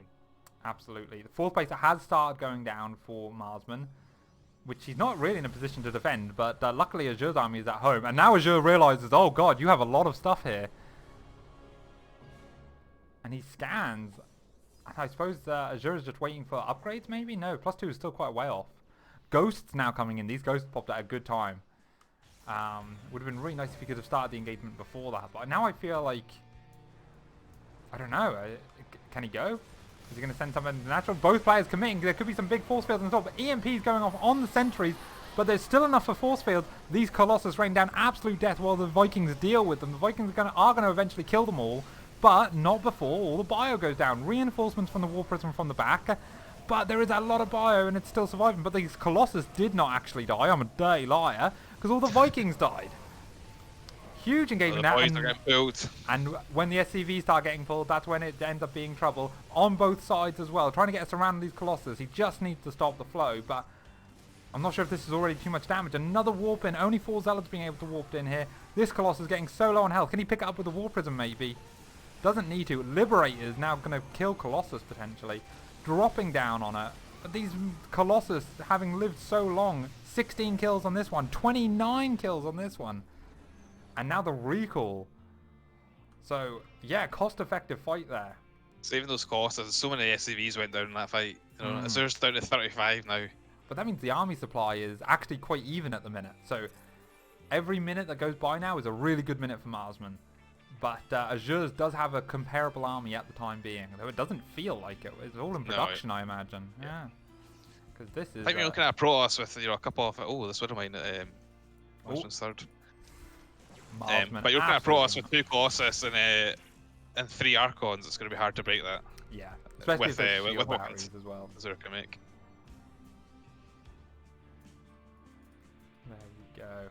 I like this little Zealot run by setup as well. So the minute Azure moves out, yep, those 4 Zealots straight in the natural. He has got an observer over the core of the 3 bases, so he can see bits of everything. So he knows the army is still at home. This one Marine trying to be a hero. And actually, yeah, no, good focus fire, actually. Gets two probes for basically free. Can't complain about that. Absolutely cannot complain. Oh, but the Zealot's going to try and return the favour. Let's see if he can get 2 SCVs. Nope. He gets 1 and then goes after the Marines. Ah. Didn't have the discipline of that other Marine. Okay, let's have a look and see. There is a big move out now. Looking for positives for Azure, at least that he has like a 1 upgrade advantage. That is probably the only thing he's got. Oh, Liberating it picked off before the start of the battle, and he stimmed everything, so he's got to go now. These Archons tanking so much in the front while the Colossus rain down. 2 on red health. Now 1 on red health. And 1 dead. Now there's 1 alive, but that is going to be too much damage, and that's going to be the final fight of this game. Marsman brings it back and makes it a Put it series. back in 2-1. Thank God it's not going to be a 4-0. Oh, I was about to say, we have in the StarCraft scene, we do have a tendency of having maps be Terrible like finals. that. Yeah, great semi-finals, terrible finals. So we will see how it goes. Looks like we are. I think we are on the been featured on the front page of Twitch. We have over 3,000 viewers. Thank you everyone for coming down on this Sunday afternoon and enjoying some StarCraft with us. This is the epic.LAN final, which has 2 UK finalists in. Don't check that.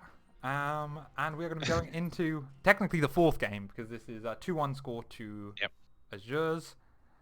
But Marsman has made it a series. It's not going to be a clean sweep, and I want to see him. I want to see him bring it back. I feel like that was the breakthrough that he needed. That was the best game we've seen with Marsman by a long shot. Absolutely. 8 minutes in, he was a decent bit ahead with 3rd base with probes, actually doing some mining for once, running about.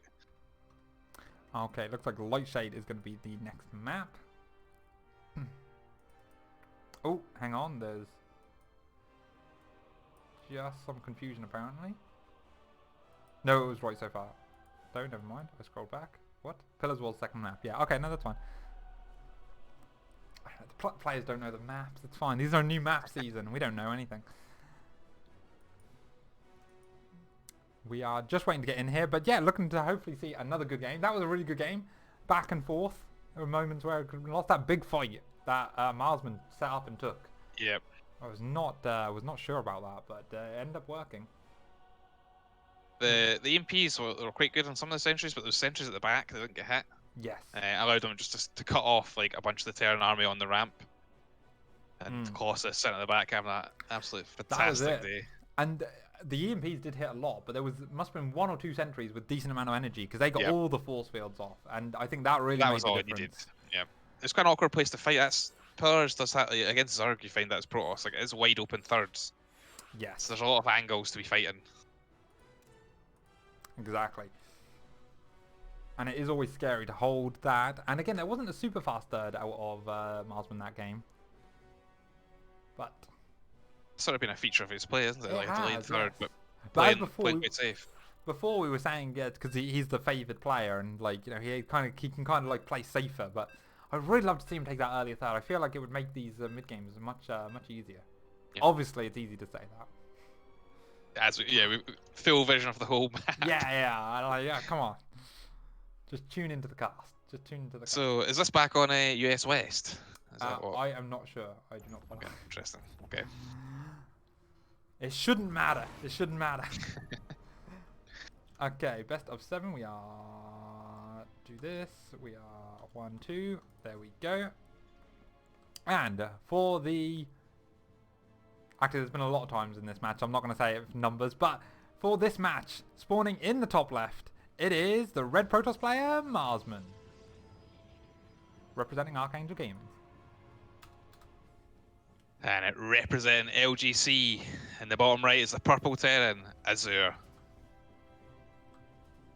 Lovely old job. So- Now, no, So gas first. again. Yeah. Yep. Do we think we see the proxy starport this game? I think he goes back to that early pressure because that was the most standard of the games that we've seen. Yeah. I think if I was him, he's been so comfortable in the other games, so he's put on a little bit of early pressure, made the games a little bit weird to start with, and then just rolled Marsman in the mid game. Yeah. No, that's a good point. We do see a probe coming across the map for the normal scout after the gateway. I actually really like this wall off. So Terrans always have to build their add-ons to the right of their base, and depending on where they spawn, sometimes that is vulnerable to the ramp. And I don't know why more players don't do this, because it's literally the same 2 depots and the barracks, but your tech lab or reactor really is nice. never exposed. at risk. Yeah. Okay, now the SCV scout, which is a more standard scout. It's not going to get there in time to block the Nexus, which is the standard timing. But it'll be interesting to see, because he's revealing it, right? Sometimes, if you want to go build a proxy starport or whatever, you don't reveal it, because now Protoss knows there's an SCV on the map. Yep. I do see a minor bit of harass on this thing. I'm not sure why he stopped. Suppose he lost shield damage there. But either way, very minor. This is very standard kind of harassment in play. Not like the other games we've been talking about where it's been really chaotic in the early game, and like players have been dedicating a lot. This is much more normal kind of levels of harassment, like the probe just poking at the SCV and things So like that. Azur's got that SCV hidden at the so sometimes when he's trying to block the third, he'll have it like to actually properly block Marsman's third, but he's got the SCV hidden down at the bottom. I think it's So going it'll to be be a interesting to see. starport. That's what I'm thinking as well. But We'll we'll see. find out in about 10 seconds. Yes. Just waiting for that factory to finish up before he can start that starport. As is the way of things. And we go back to Twilight Council for Marsman. The probably the most solid opener Protoss has. Yeah, it definitely is. The Twilight into Robo, Yeah. and then getting your third base. That's what standard way to play. Does anyone go Twilight into Stargate? That seems like a risky way to play. You got no units at all. Yeah. And that's the star. Is that the starport? I guess at the third. Ah, yes it is. Yes, nice. So, So I presume we'll see Medevac first in the Liberator, but could be straight to Liberator as well. yeah, our professional casting careers coming in here. Yeah. We do see, the fourth Hellion. Okay, now it is producing, yeah. And you gotta wonder, like, is this a gimmick build or is this actually good? Because I feel like the players have seen it enough now, right? Marsman has gone against it quite a few times, but it seems to always get damage done. I think the hardest bit I've found playing against it is it's actually really hard to find what like where they put that starport. Yes. Like they put it in different places. Like, the Terrans are obviously clever. They're putting it in different places every time. Like you can't, you could theoretically go and deny it, but it's really hard to find. I mean, before And we've seen it over here. yeah. We've seen it by these rocks over here. I'm Yeah. showing the stream. You can't see it, Roscoe. Just not. I'm following your. Oh, are you? following Oh, your- fantastic. But here comes the Medevac coming in. Yeah. Is Marsman going to scout it in time? Oh, he actually Oh, warped in no. 2 Zealots as well, which is very uncharacteristic at this stage of the game to ever warp in 2 Zealots. Hold position on the ramp, that's kind of nice, but there is a medevac here. They do not care about ramps. Comes up, and again, it's just so hard. Only 3 have gone down to... Oh. He does have a warp prism going on the other side and charge just finishing. Oh, so this is actually an all-in. That's probably why the... Yep. Okay, charge is now revealed. But there's still 3 Hellions alive. These can one-shot. Yep, 10 workers. The warp ends are going in Azur's main as well. 5 zealots have been warped in, Here and there's we not go, much here apart from a boys. tank. Oh, he does need to stop that bunker as well. He really does need to stop that bunker, yeah. Hard to control everything at once when he's on this side of the map. Okay, the bunker does finish up, and bunker on the low ground finishes up. However, Marines didn't get inside. Okay. But these zealots can do a lot. Okay, they're now going to start doing it. Now, he lost 11 workers on his side of the map, so now he needs to kill at least that many, if not more. We do see 9 haven't gone down there. Is the war prism going to fall? No, it shouldn't do. And it does take some damage, though.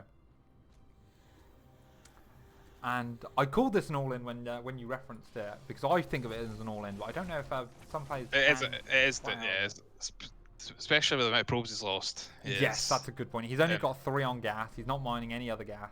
Yeah. So Also, the Hellions are still alive as well. They've been saved, which is they're going to come in and wreak havoc. And the Reaper as well. Okay, well, this is now full base race, or still full... what's the term? Worker trade? I don't know. It's going to be so hard because even if he loses his like the SCVs is natural, like you're not going to break that tank line. But there's in the no main. repair. Yeah, no repair on the thing here. It is just about whether he can mitigate damage. If he can have one mineral line full after this, then I think it's still playable. Because it's going to be 1 base versus 1 base. But there's 2 CCs, yeah, 2 orbital. 2 CCs and also it's 20 probes. This is it's Yeah. really tough. Also that Viking. Yeah, very nice play when there's no anti-air. Azur just seems to thrive in these kind of sort of odd, these odd like early games. He really just thrives, and it's such a scary player to play against. I think He does. He is definitely a scary player to play against. And oh, it feels bad. It feels bad. Marsman, I can feel it. Maybe it's my Protoss bias just showing through. But, We've all been in those games. And it's just yeah. you're like, oh, I've got my all in set up. He's not seen me do a 5-gate charge lot. I'll just warp in these 2 zealots, and as he does that, 4 Hellions are dropped in your natural. Yes. And you've got slow zealots chasing after 4 Hellions. And as somebody who doesn't thrive in the chaos, or at least not as much, I do find it hard because I've heard some people actually say that this is that like kind of proxy starport is almost like a counter to these kind of zealot all-ins because you get in just before their attack hits. But I'm not convinced because that game still was really messy. But maybe if you enjoy thriving the chaos, sort of like... Which I think we've seen Azure, certainly against everyone else in this tournament, Azure's done so well. It makes it a little bit weird at the start, and you're in big trouble. Yeah. Well, that is exactly it. We are now going... Yeah, we're now going back over to west. It looks... Oh, hang on, no, we're coming off west. God damn it. This is why I don't comment on the server status. No idea what's going on. So, I mean, I guess that makes sense, right? We're still on west last game, so it's alternating every game. Alternating. Yes. And I think Marsman did feel the ping in that game. I always think when you're losing as well, it's the kind of thing like, if you're winning, you don't care about it. It's no problem. But when you start losing, like every small thing that it starts to annoy you, it mounts up. up. You know, like you just feel like that slight delay in your clicks. Yeah. And it just bothers you so much more than it would obviously if you're winning. And that's what it takes to in order to, you know, be a champion. Well, any game really, but also StarCraft. You know, like it is that just like having that mental fortitude to stick it out, know that you're got to play with these things and not letting it get under your skin. Yeah. But I mean, we are now at match point for Azure. Come in with the Scottish independence, Scottish pride, and Count on whiskey in the corner. I'm sure it's late for Azure. So a couple of whiskeys, iron brew maybe for the morning for the hangover. There you go. He knows what it's about. So, what is it? 3-1. There we go. Okay, and possibly for the last time, unless he wins this map. Spawning in the bottom right as the red Protoss, it is Archangel Gaming's Marsman. And in the top left, he's dominating the series at the moment. It's LGC's Azure. You brought out the dominating term. He is looking good. He is looking good. So last time on the central server, so I'm not sure what ping he gets, but he played a macro game. Yes. I'll be interested to see if that's his plan for when he's playing on like off server for him. Yeah. He's on not his home server, or whether that was just that he just tried at that game and he'll go back to being weird at the start again. We will have to wait and see. SCV is coming out, and this is more of a normal scout timing. I don't think it's going to get there in time to lock the Nexus. Some of these new maps is hard to tell. But yeah, Probe sees it. He should be feeling pretty comfortable. So I find this map quite hard. There's a lot of places I think to hide buildings in this map. Yeah. There's like the mineral wall that blocks your third into the high Vespene gas base. You can hide buildings in there. Yeah, especially since there's like these rocks and the mineral patches as well, and it seems like just navigating this map is way trickier than it needs to be. Definitely. So yeah, if you tucked a building in one of those locations. Oh, he actually could have blocked the Nexus, I think, with this scout timing, but didn't. To Marsman's relief, no doubt. And yeah, Marsman gets his Azure gets his CC down as well. So again, very standard sort of stuff. We'll be interested to see if this pro can do anything. It is. Look at that SCV not move. Oh, look at that professional timing right there. Always, if you get that SCV, you feel so much better. Oh, in the absolutely. Game. You feel like it's 1-0 to you in the game. There is a sneaky probe That's at the what top. I just noticed as well. A very sneaky. Or is it just... Oh, it could just be scouting, I guess. Yeah, he just moved around. So yeah, probably just scouting. For things. But what do you even do in this case? Like, say, outside of, like, maybe proxy DTs or something? Like, something really out there. But when you've only got one match left to win, is it worth taking a big coin flip like that?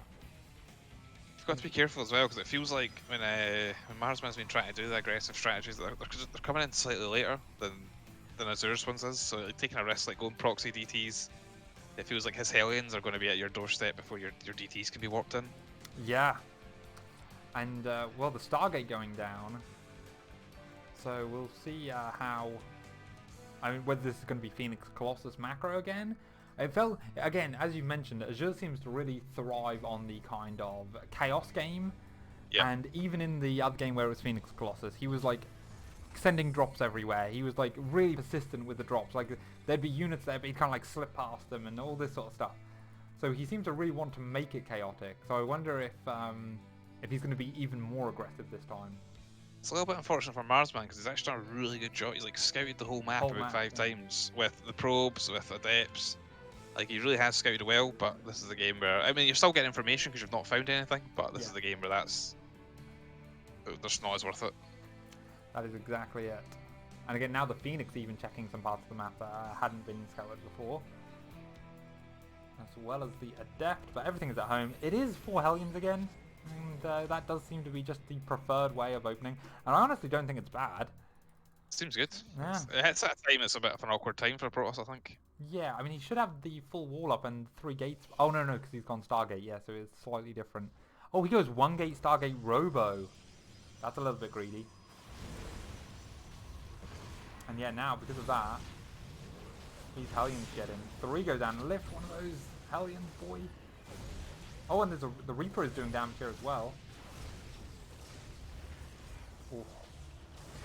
7 workers. That's a lot of damage. That's a lot of damage.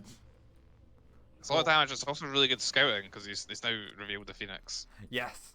And to put that in perspective, like Widowmine drops, which were insanely popular for a while, if they got 7 workers done, you were pretty happy with it, right? Pretty happy, yep, definitely. I was going to say, if you got 3 workers with it, 3-4 workers with it, that's probably about what you should expect. 2 being like the minimum, with literally 1 probe for each Widowmine.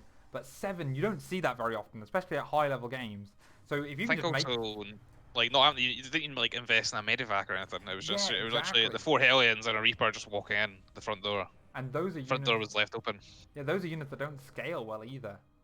Yep. But I don't know how Protoss can punish that. There must be like like an opening kind of Protoss can do. Maybe 3 Stalkers, and then a bit of a wall off, and then if they come across, you kill it, then you just go across the map. And if there's not a bunker, they're just dead. But I don't know, 2 tanks and some SCVs. This is actually a really sharp. That's a scary push. I'm looking at it. I'm looking at what Marsman has. Oh, he's building an Immortal, which is a good call. The Stalkers now see it in the middle. Oh, the Phoenix, sorry, see it in the middle of the map. And he has got plenty of lifts here. I guess it'll be that micro battle of can he lift in the big fight. Can he lift the tanks before the Phoenix are shot down? This is a really tense thing here. Ooh, picking up. Oh no, doesn't actually kill the SCV. But there's just no units here. Do you actually just go in and pick up? Oh no, there's no charge. So do you go in and just pick up all Marines? That might even be worth it. And then focus fire the Mortal on the tanks. But can't do anything this way. He does manage to get back to this, the battery, which are great in these sort of situations. But he's trying to buy us time. If he can get a second Immortal out, and this Robo isn't currently. Oh, a lot of time must be said. Yeah, but he lost the Phoenix for it as well. Or lost most of the Phoenix for it. Now he picks up this. This is nice. As the Phoenix Clan, he's able to do this. To clean this up. These Marines have no stim. They are not going to be able to get away. But now the question is how much does Marsman commit to a counterattack? Because there is no 3rd CC. Oh no, sorry, the 3rd CC has now just gone down on the high ground. But he knows it hasn't been taken because he's got this pylon blocking the 3rd. Yep. And he's got his own 3rd base up, and Thermal Lance and Colossus just started. So I think, just sitting back and waiting. He's got an observer as well, so he sees the defensive position. So yeah, I think sitting back and waiting, probably the right call. And we will see how this plays out from here. Blink only now starting. Obviously, when you open Stargate, you do forfeit that blink for a little while. But Stim, only halfway done on the Terran side. So yeah, no follow-up pushes after that. And that first push was obviously very successful. The second one was less successful. So have we evened out, do you think? Is this evened out? Especially with how late this 3rd is. Because it's got to deal with the pylon. Yeah. Oh, does that scan see it? Oh, the scan doesn't see the pylon. That's really unfortunate. Add-on complete. But now he's going to go and with a Marine and see it. But again, that gives Marsman all the information, and he did. Yeah, that observer then got scanned and killed. So for Marsman, it's interesting because he's not seen the 3rd CC, and he saw those extra racks going up. He's like stopped all probe production. Oh, he's not got gases on his 3rd, and mass gates are coming in now. So either He's going to go and try and kill him. That might be the way. There is a single forge somewhere, isn't there? Upgrading plus Yeah, one. single forge, yep. It's next to Yeah. the Twilight. Ah, yeah, there it is. Okay. But he's never But taken. Okay, he's not really taking his Charge, chances. yeah, Charge is queued up after Blink, and I don't think he's going to try and kill him before then. But he did that. He did this big 3-base attack before on Pillars of Gold, which is the map he won, and he was able to take a good fight. And there are actually quite a few Vikings out for that fight, and there are no Vikings out this game. Yeah, it's interesting because he stopped probe production for so long here. I mean, he's still not making probes, and he's at He's at what, 60, 66? 63. 63. I don't know. I think you can play off this for a little while, I suppose, but it's the single forge that I think concerns me more. If this game is going to go on. Terran moving out. Did he see that with an observer? Yes, he did have an observer. He is kind of in position. He wants to slow this down. You're really careful here. Yeah, there's a lot of tanks there. Just wants to force the siege up. And then any Colossus shots on Marines are good. Charge halfway done. I think it can be done before the fight starts, especially since it's being chrono boosted. It kind of needs to be, but then I'm actually not so sure about Azure's push. I don't feel so good about this. Yeah, there's so much production in Marsman that Azure doesn't need to push because he's not got a fourth base. Exactly. So it looked like Marsman actually made the right call by cutting workers and not taking a fourth base. This isn't super all in, I suppose, but he wants to get something done with it. But the thing he wants to get done is killing a fourth, which isn't there. So, not sure how I feel, but we now do see the big fight coming out. Only 3 Colossus here, but they are not firing on the Marines. They're actually wasting a lot of shots on the tanks. And now the Bio gets to stim forward. He needs another big round of charge lots if he wants to hold this. All the Colossus are exposed, but he actually pulls back. Oh, 3 Colossus and an Immortal do deal with Marauders reasonably well, but I think he could have jumped on there. Look at the supply. The supply does not lie. The only thing is, Azure is not upgrading. He's not got a second eBay or an armory. Yeah. So he certainly. The other thing about this is that there is a fourth base alternative down here in the bottom left that you can take, but maybe there's another reason why Marsman doesn't want to take that. But it feels there's so much pressure on here. I mean, he's not looking to commit to taking a fourth base, I suppose, either way, but he was setting up to take it here, which could have been devastating. At the moment, this is looking so good for Azure. The Protoss is contained on 3 bases. But I feel like the longer this goes, the better it's getting. Thing like 4 Colossus, there are still not that many Vikings. There are some Vikings now in production, but I feel like and Archons as well. All right, this is not easy. Okay, now Marsman does take the fourth in the bottom left. Yeah, I don't mind this position. It's definitely kind of scary, but as long as is ballistics done for the Liberators? No. I'm 90% sure it's not. That forge is in a bit of a precarious position for Marsman. Yeah, it is. Very close to the lip. Tanks and a drop can be with pressure on that. Yeah, I would love, by the way, if he could get, like, where this Adept is on the left-hand side, I would love if he could get some units around there. In fact, he's actually mining out those mineral patches.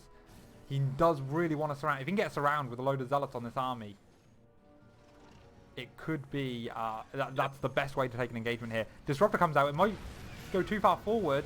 Dies and doesn't get a traded itself for a tank, and I'm not sure that's worth it. Yeah, I don't think. Hard to do. Okay, the mineral patches have now been mined through. So, yeah, here we go. I love it. There's Zealots coming around the side here. Did Azure's pick up on this? Let's do the full zoom out here. About as wide as we can get, because this army is about to have a big fight. Zealots come in from the right-hand side. Hugely distracting all that by a big stim on everything. Archon's getting choked up on the ramp, but they are able to take out all things. But, oh my lord, all the Zealots have melted away. And now there's just a ton of bio. But 5 Colossus and a battery. Is it happening? I don't know. This is actually a much closer fight than I thought it would be. I thought one side was going to crush another side, sort of thing. Okay, another warping of Zorkers. And again, fourth base in the bottom, up and mining now. Not mining much. Fourth base for Azure's is landed, but also not mining much. So yeah, even position. Also through that, he did get his armory and get 2-2. Yeah, 2-2 is on the way, which is really nice. Still a single forge for yeah. For Marsman. Is Storm? He never upgraded Storm either. So All these High Templars are being straight morphed into Archons. Let's have a look and see what happens here. Oh, this drop. He was so close to catching it. Okay. There's only like 1 or 2 Stalkers here, so... Oh, that's Feel sorry for those Marines and the wee pal joining them at the end, running behind. Oh wow, that was BM there. That was. Can't be doing that. Marsman's vision on this map now is getting really good. It is really nice. He's got spotter units everywhere. Got a good line. The sensor tower on the map can be seen by both players, so that's a dead giveaway that there is a base here. And this base is now mining quite healthily, so again, we go into the later stages. I wonder if we're going to start seeing ghosts come in, because Storm is being done, but maybe he doesn't need it. 2 Vikings at the moment. Yeah, not a lot of Vikings for 5. I thought there were 5 Colossus earlier. Maybe there's only 4. I think he lost one, I think. But 4 Colossus and 2 Vikings, and really, that's not enough. Not enough Vikings to deal with those Colossus. Yeah. But it's really hard for into the PF. You can't push into that position, especially with a couple of tanks. Exactly. Looks like he's going to do a little counterattack down to the bottom here, and there's a lot of Marauders here. So even though there's some Stalkers here, these Stalkers do nothing here. You're absolutely melted. Absolutely melted. They managed to kill 1 Marauder. Hey, good job, guys. Thank you. And he's actually targeting the Stalkers there for a second. Storm now nearly done, but oh yeah, no, there are High Templar following this army. All the army pressure in the 5th as well. Gonna get a cancel. Yeah. Is he? Is he? Yeah, he should get a cancel, really. Cancel or kill. I was like, you can't let that finish. So it was close. An extra second or 2, and a spore tank for Azure running through. Honestly, that nearly, if it had actually ran into the High Templar, that'd be really good, actually. Yeah. A 200 IQ move. Alright. Both players sort of dancing about. And this is what I was talking about earlier with this map. It's really hard to navigate, it feels. Yeah. Like, because of these rocks and these minerals, you can't easily get through here. So you end up having it's almost like a maze. Yeah. There's line of sight blockers everywhere.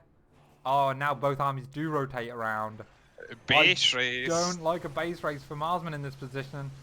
But we will have to see. He is starting later as well. And he's got a killer PF, which is really hard to do.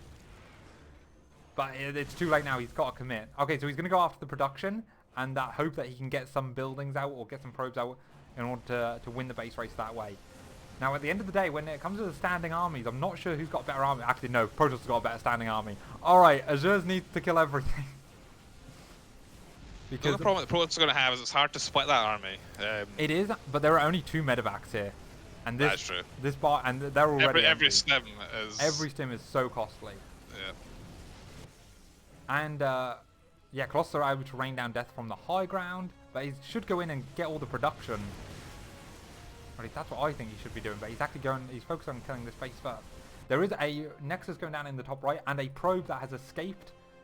He's still got some money, though not a lot, not enough to build another Nexus. Azure has enough to build just over 1 CC. And he's heavily supply blocked. Oh, if he can get in and stop 3-3 as well. Really nice storms in the main for Marsman. Oh, I missed those. Good eye, Roscoe. Thins out a lot of that bio. Yep. So now the standard army for Marsman is so much better. Yeah. Like you said, the medevacs are a real problem. Yeah, lack of medevacs. Yeah. If he can kill 3-3 as well, he's not prioritizing it because he doesn't know they're upgrading still. But he really wants to, and +3 attack is the more important one as well at the back there. Come on, man, get it. Probes are now maynarding across the map as well. He's actually got a fair few probes out from this 5th base that was down here. Oh no, he's not prioritizing +3 attack. That could be huge, but actually, well, the standing army is already better for Protoss. The standing army is like with Storm, Disruptors, and 4 Colossus versus Marine Marauder, Medevac, and tank. Barracks comes and sees the new Protoss expansions, storms, and death on the planetary fortress over here. Oh, Marsman's coming to defend it as well. He needs to defend one of these 2 locations because they're in similar enough locations, and all his probes are here. The tanks could be big. Liberator's already sieged up. A bad fight here could go horribly wrong. I think the only thing we need to be careful for, if he does lose all his probes, it could be a draw. Yes, and he hasn't got enough gas to start a Stargate. and get a unit out. +3 But I feel attack like was denied though. That's pretty big. if Marsman just sits on this top right Oh, next to us and doesn't yeah. move his army out, he'll be completely fine. He I think. recalled all of the probes to this location, so now we can start mining again. Now, I guess the only risk with that is he has now wasted his well, not wasted, but he's used his recall, and that is on a long cooldown. yes, like a 2.5 minute cooldown, is it? 2.5 minute cooldown, something like that. So if like Yeah, a it's drop long. comes in, you're just gonna lose all your workers if you're not there. Yeah. But Azure's not wanting to try and re-establish a base, probably because he hasn't got really any SCVs. No, he's got no SCVs now. So this is really hard. Ooh. Oh, and there's an observer sitting on top of this. Oh, I don't know. Well, he's just going to go for it. He feels confident. He's going to go for it. Storm Jumping is on going those to ruin tanks this army. Yeah. and absolutely demolishes that army. Azure's thinking maybe he can make it a drop. No. Okay, well this is what we wanted. We didn't want it to end too soon. Fantastic game there with Marsman. He played that well. And I thought he was struggling Yeah. during bits of that game, but he actually played really well in the end to take it. Yeah. It's not an easy position to play in, especially once that base trade started. You have to really commit soon, because Protoss does have a recall, but it's hard to get the whole army back. And he'd already lost a base, basically. By the time you recall, you're already losing a base. So you have to commit to it very, very quickly. But yeah, that map is tricky. So it'll be interesting to see what Azure does in this this final game, in this next game. So we're back onto his server, and every time on his server he has played tricky. He's played micro strategies at the start of the game. It's interesting to see if he goes back to that, because that's been what's been given like the most success in any of these series. Yeah, and it makes With sense. the most normal games, he has lost. Very true, and it makes sense, doesn't it? Because if you if you're doing a micro-intensive strategy, it's not that it's that much harder to do on when you've got bad ping, though it is. It's that your opponent, if your opponent has bad ping, it's much harder for them to react properly. Yep. So that's really where the advantage lies. Is thingy. We've got Marsman, but we haven't got Azure's in the lobby, so we're just getting that set up. And the map is going to be Submarine. Submarine. Oh, very small map. One of the smallest maps. One of the ones where there's a lot of like, trouble, tricky plays. So we will see up to 3,300 viewers. Thank you very much, everyone, for tuning in, and who definitely was interested in epic.LAN, didn't just find us on the Twitch homepage. They're not just idle on the Twitch homepage. Yeah, not just idle there. Actively watching. Viewer engagement, unbelievable. We will see. Maybe in 2 minutes' time we won't have 3,000 views. Does that mean we can raid somebody after this with 3,000 views? That'd be amazing. So get your personal stream up, you know. I don't stream, that's my problem. Alright, we are going in to the next game. Possibly the final game. Oh, 2, 3, there we go. Well, he's done it once. Can he do it again? Coming back from the brink of despair, it is Archangel Gaming's Marsman.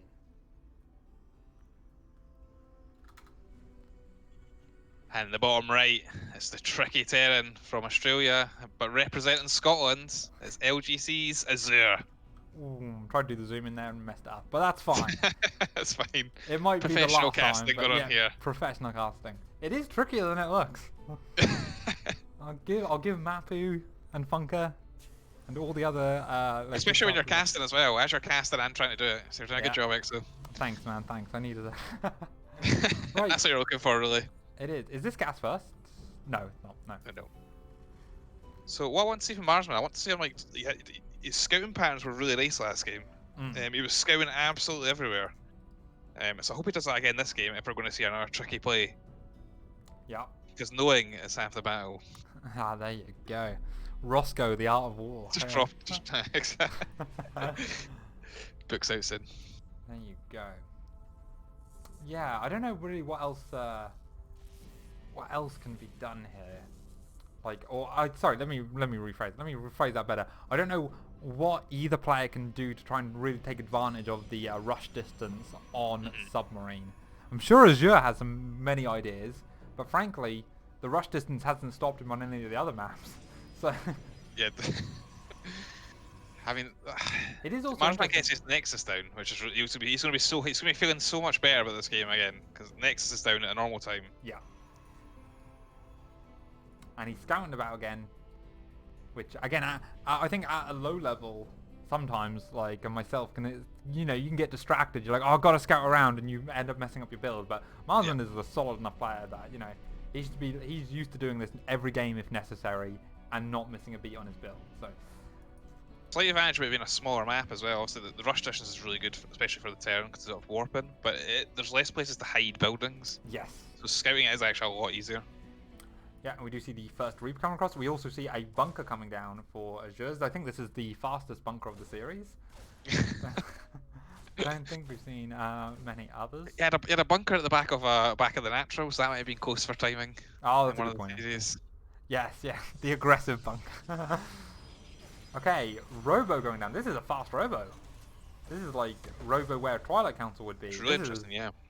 Yeah, this is too fast.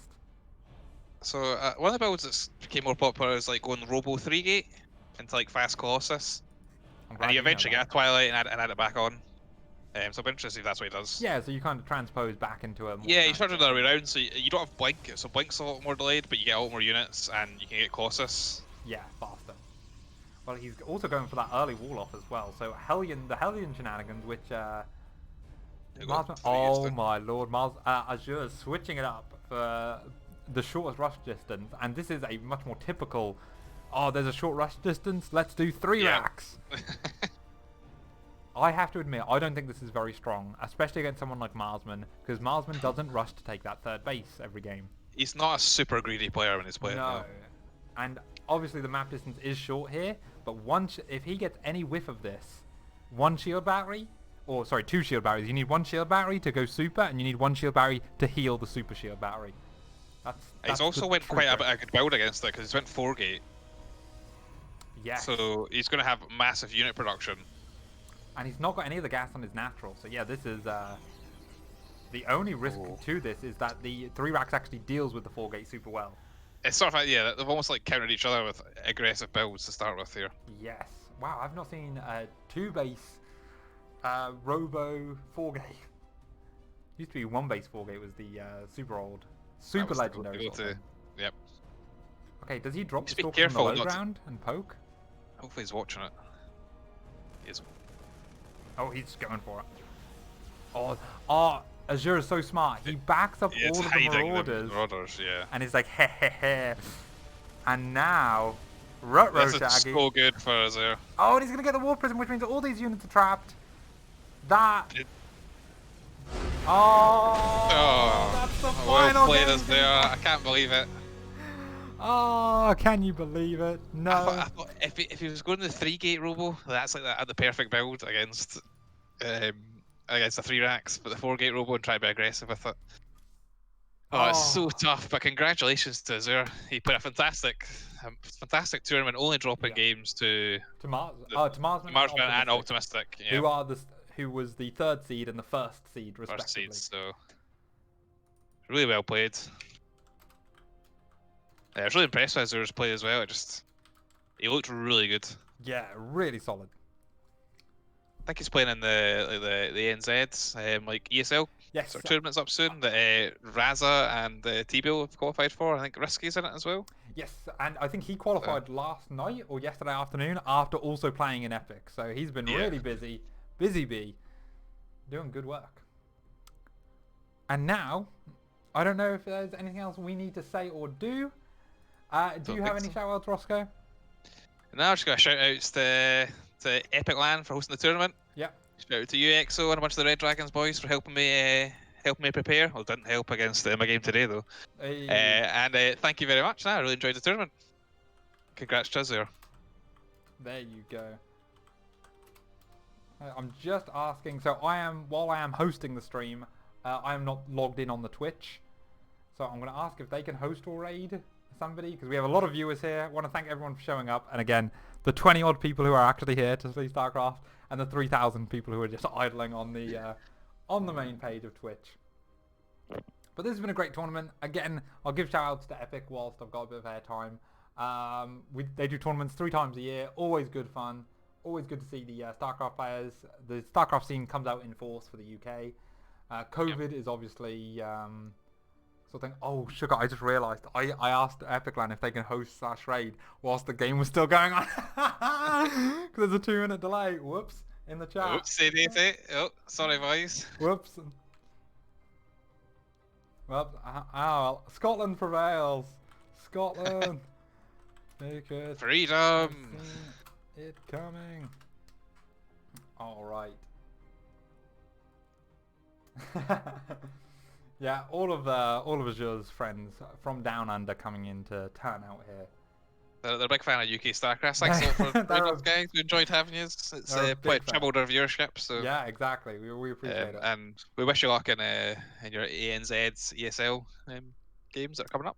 Yeah, that is it. All right. Well, again, I don't know what happens by end the stream. Do I have a responsibility? Let's ask Volt. Volt's been adminning everything. Volt. Oh, he sent a picture of Mel Gibson to be you. I like it. Volt. From Braveheart, not just a random picture of Mel Gibson. Yeah. Winner's interview. All right, sweet. Let's get on. Do I have him as a friend? I think I need to add him. Add friend. And then I can invite him into this call, and then you can ask him any. Yes, it's good.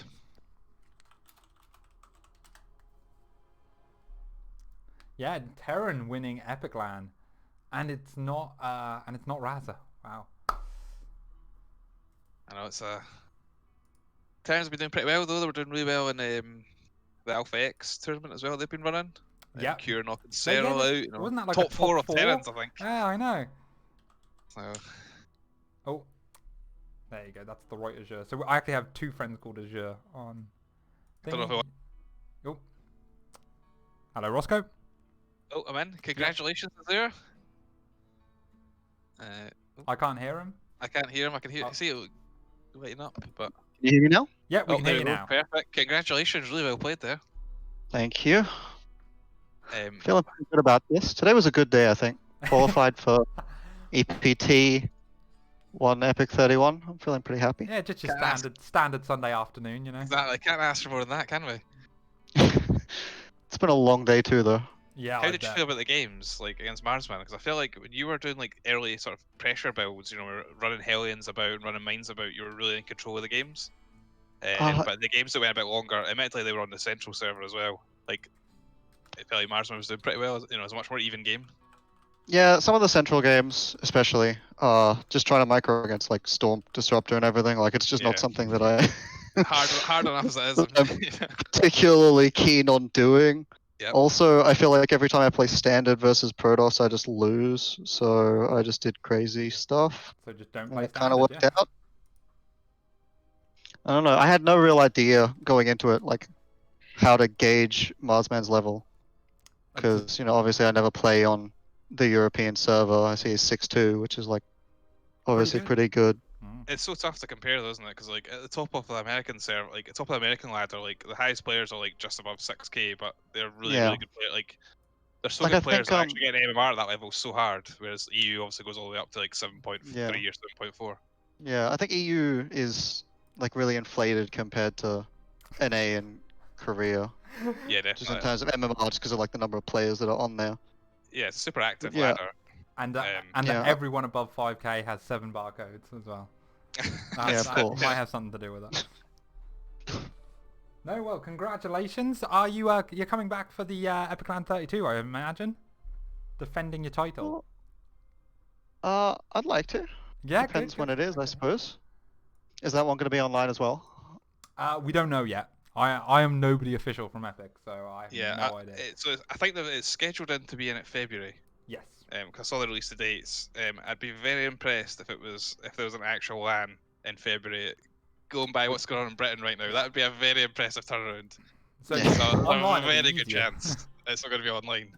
Yeah. most Yeah. likely. Look, if it's online again and it's at like a good Reasonable time. time in the year, there's not much going on, then yeah, I'll definitely play. I did kind of I did consider whether or not I actually wanted to play this, because obviously the EPT Yep. qualifiers were going on the same weekend, and they started pretty early in the morning. I decided to. I guess it worked out for me, Yeah. but I have to say I am completely exhausted after playing through the entire lower bracket because I lost my first match in the APT qualifiers, so I had to play through Oh. the entire lower bracket run, and then this later tonight for me. Yeah. So I think Oh my yeah, of plan course, right because now you're is like to just you're like 8 hours ahead, is it? yeah, it's 1 a.m. right now. Which This man look, is I mean, a passion. I could pretend this is like really late for me, but realistically, I'm up this time normally anyway. Oh, Nocturnal StarCraft 2 players. That's Yeah. the goes hand in hand. Well, Yeah. I guess we can let you go and get some yeah, beauty get sleep. some rest. Yeah, we aren't gonna keep you up. Really well played. You had such a sick run. I know it's this isn't some of our top UK players or traditionally UK players were missing. It'd be nice to hopefully get you back in and get you playing them again. Mhm. But it was really nice to have you playing in the tournament. And I hope Yeah, you I did enjoyed just it want as to well. say that everyone that I talked to and interacted during this event was just like incredibly nice and welcoming. Good. I just wanted to thank all of you for being such awesome people. Yeah. Perfect. Building Take bridges. I that. like it. Good. Okay. No, it's good. It's good to have you. All right. Cool. Well, fantastic. You go get some rest. Watch out for Roscoe next time, and he's gone, so he will watch out for you, Perfect. Roscoe. Yeah, he's running scared already. There you go. 5.2 on EU. All right. Post game Perfect. interview done.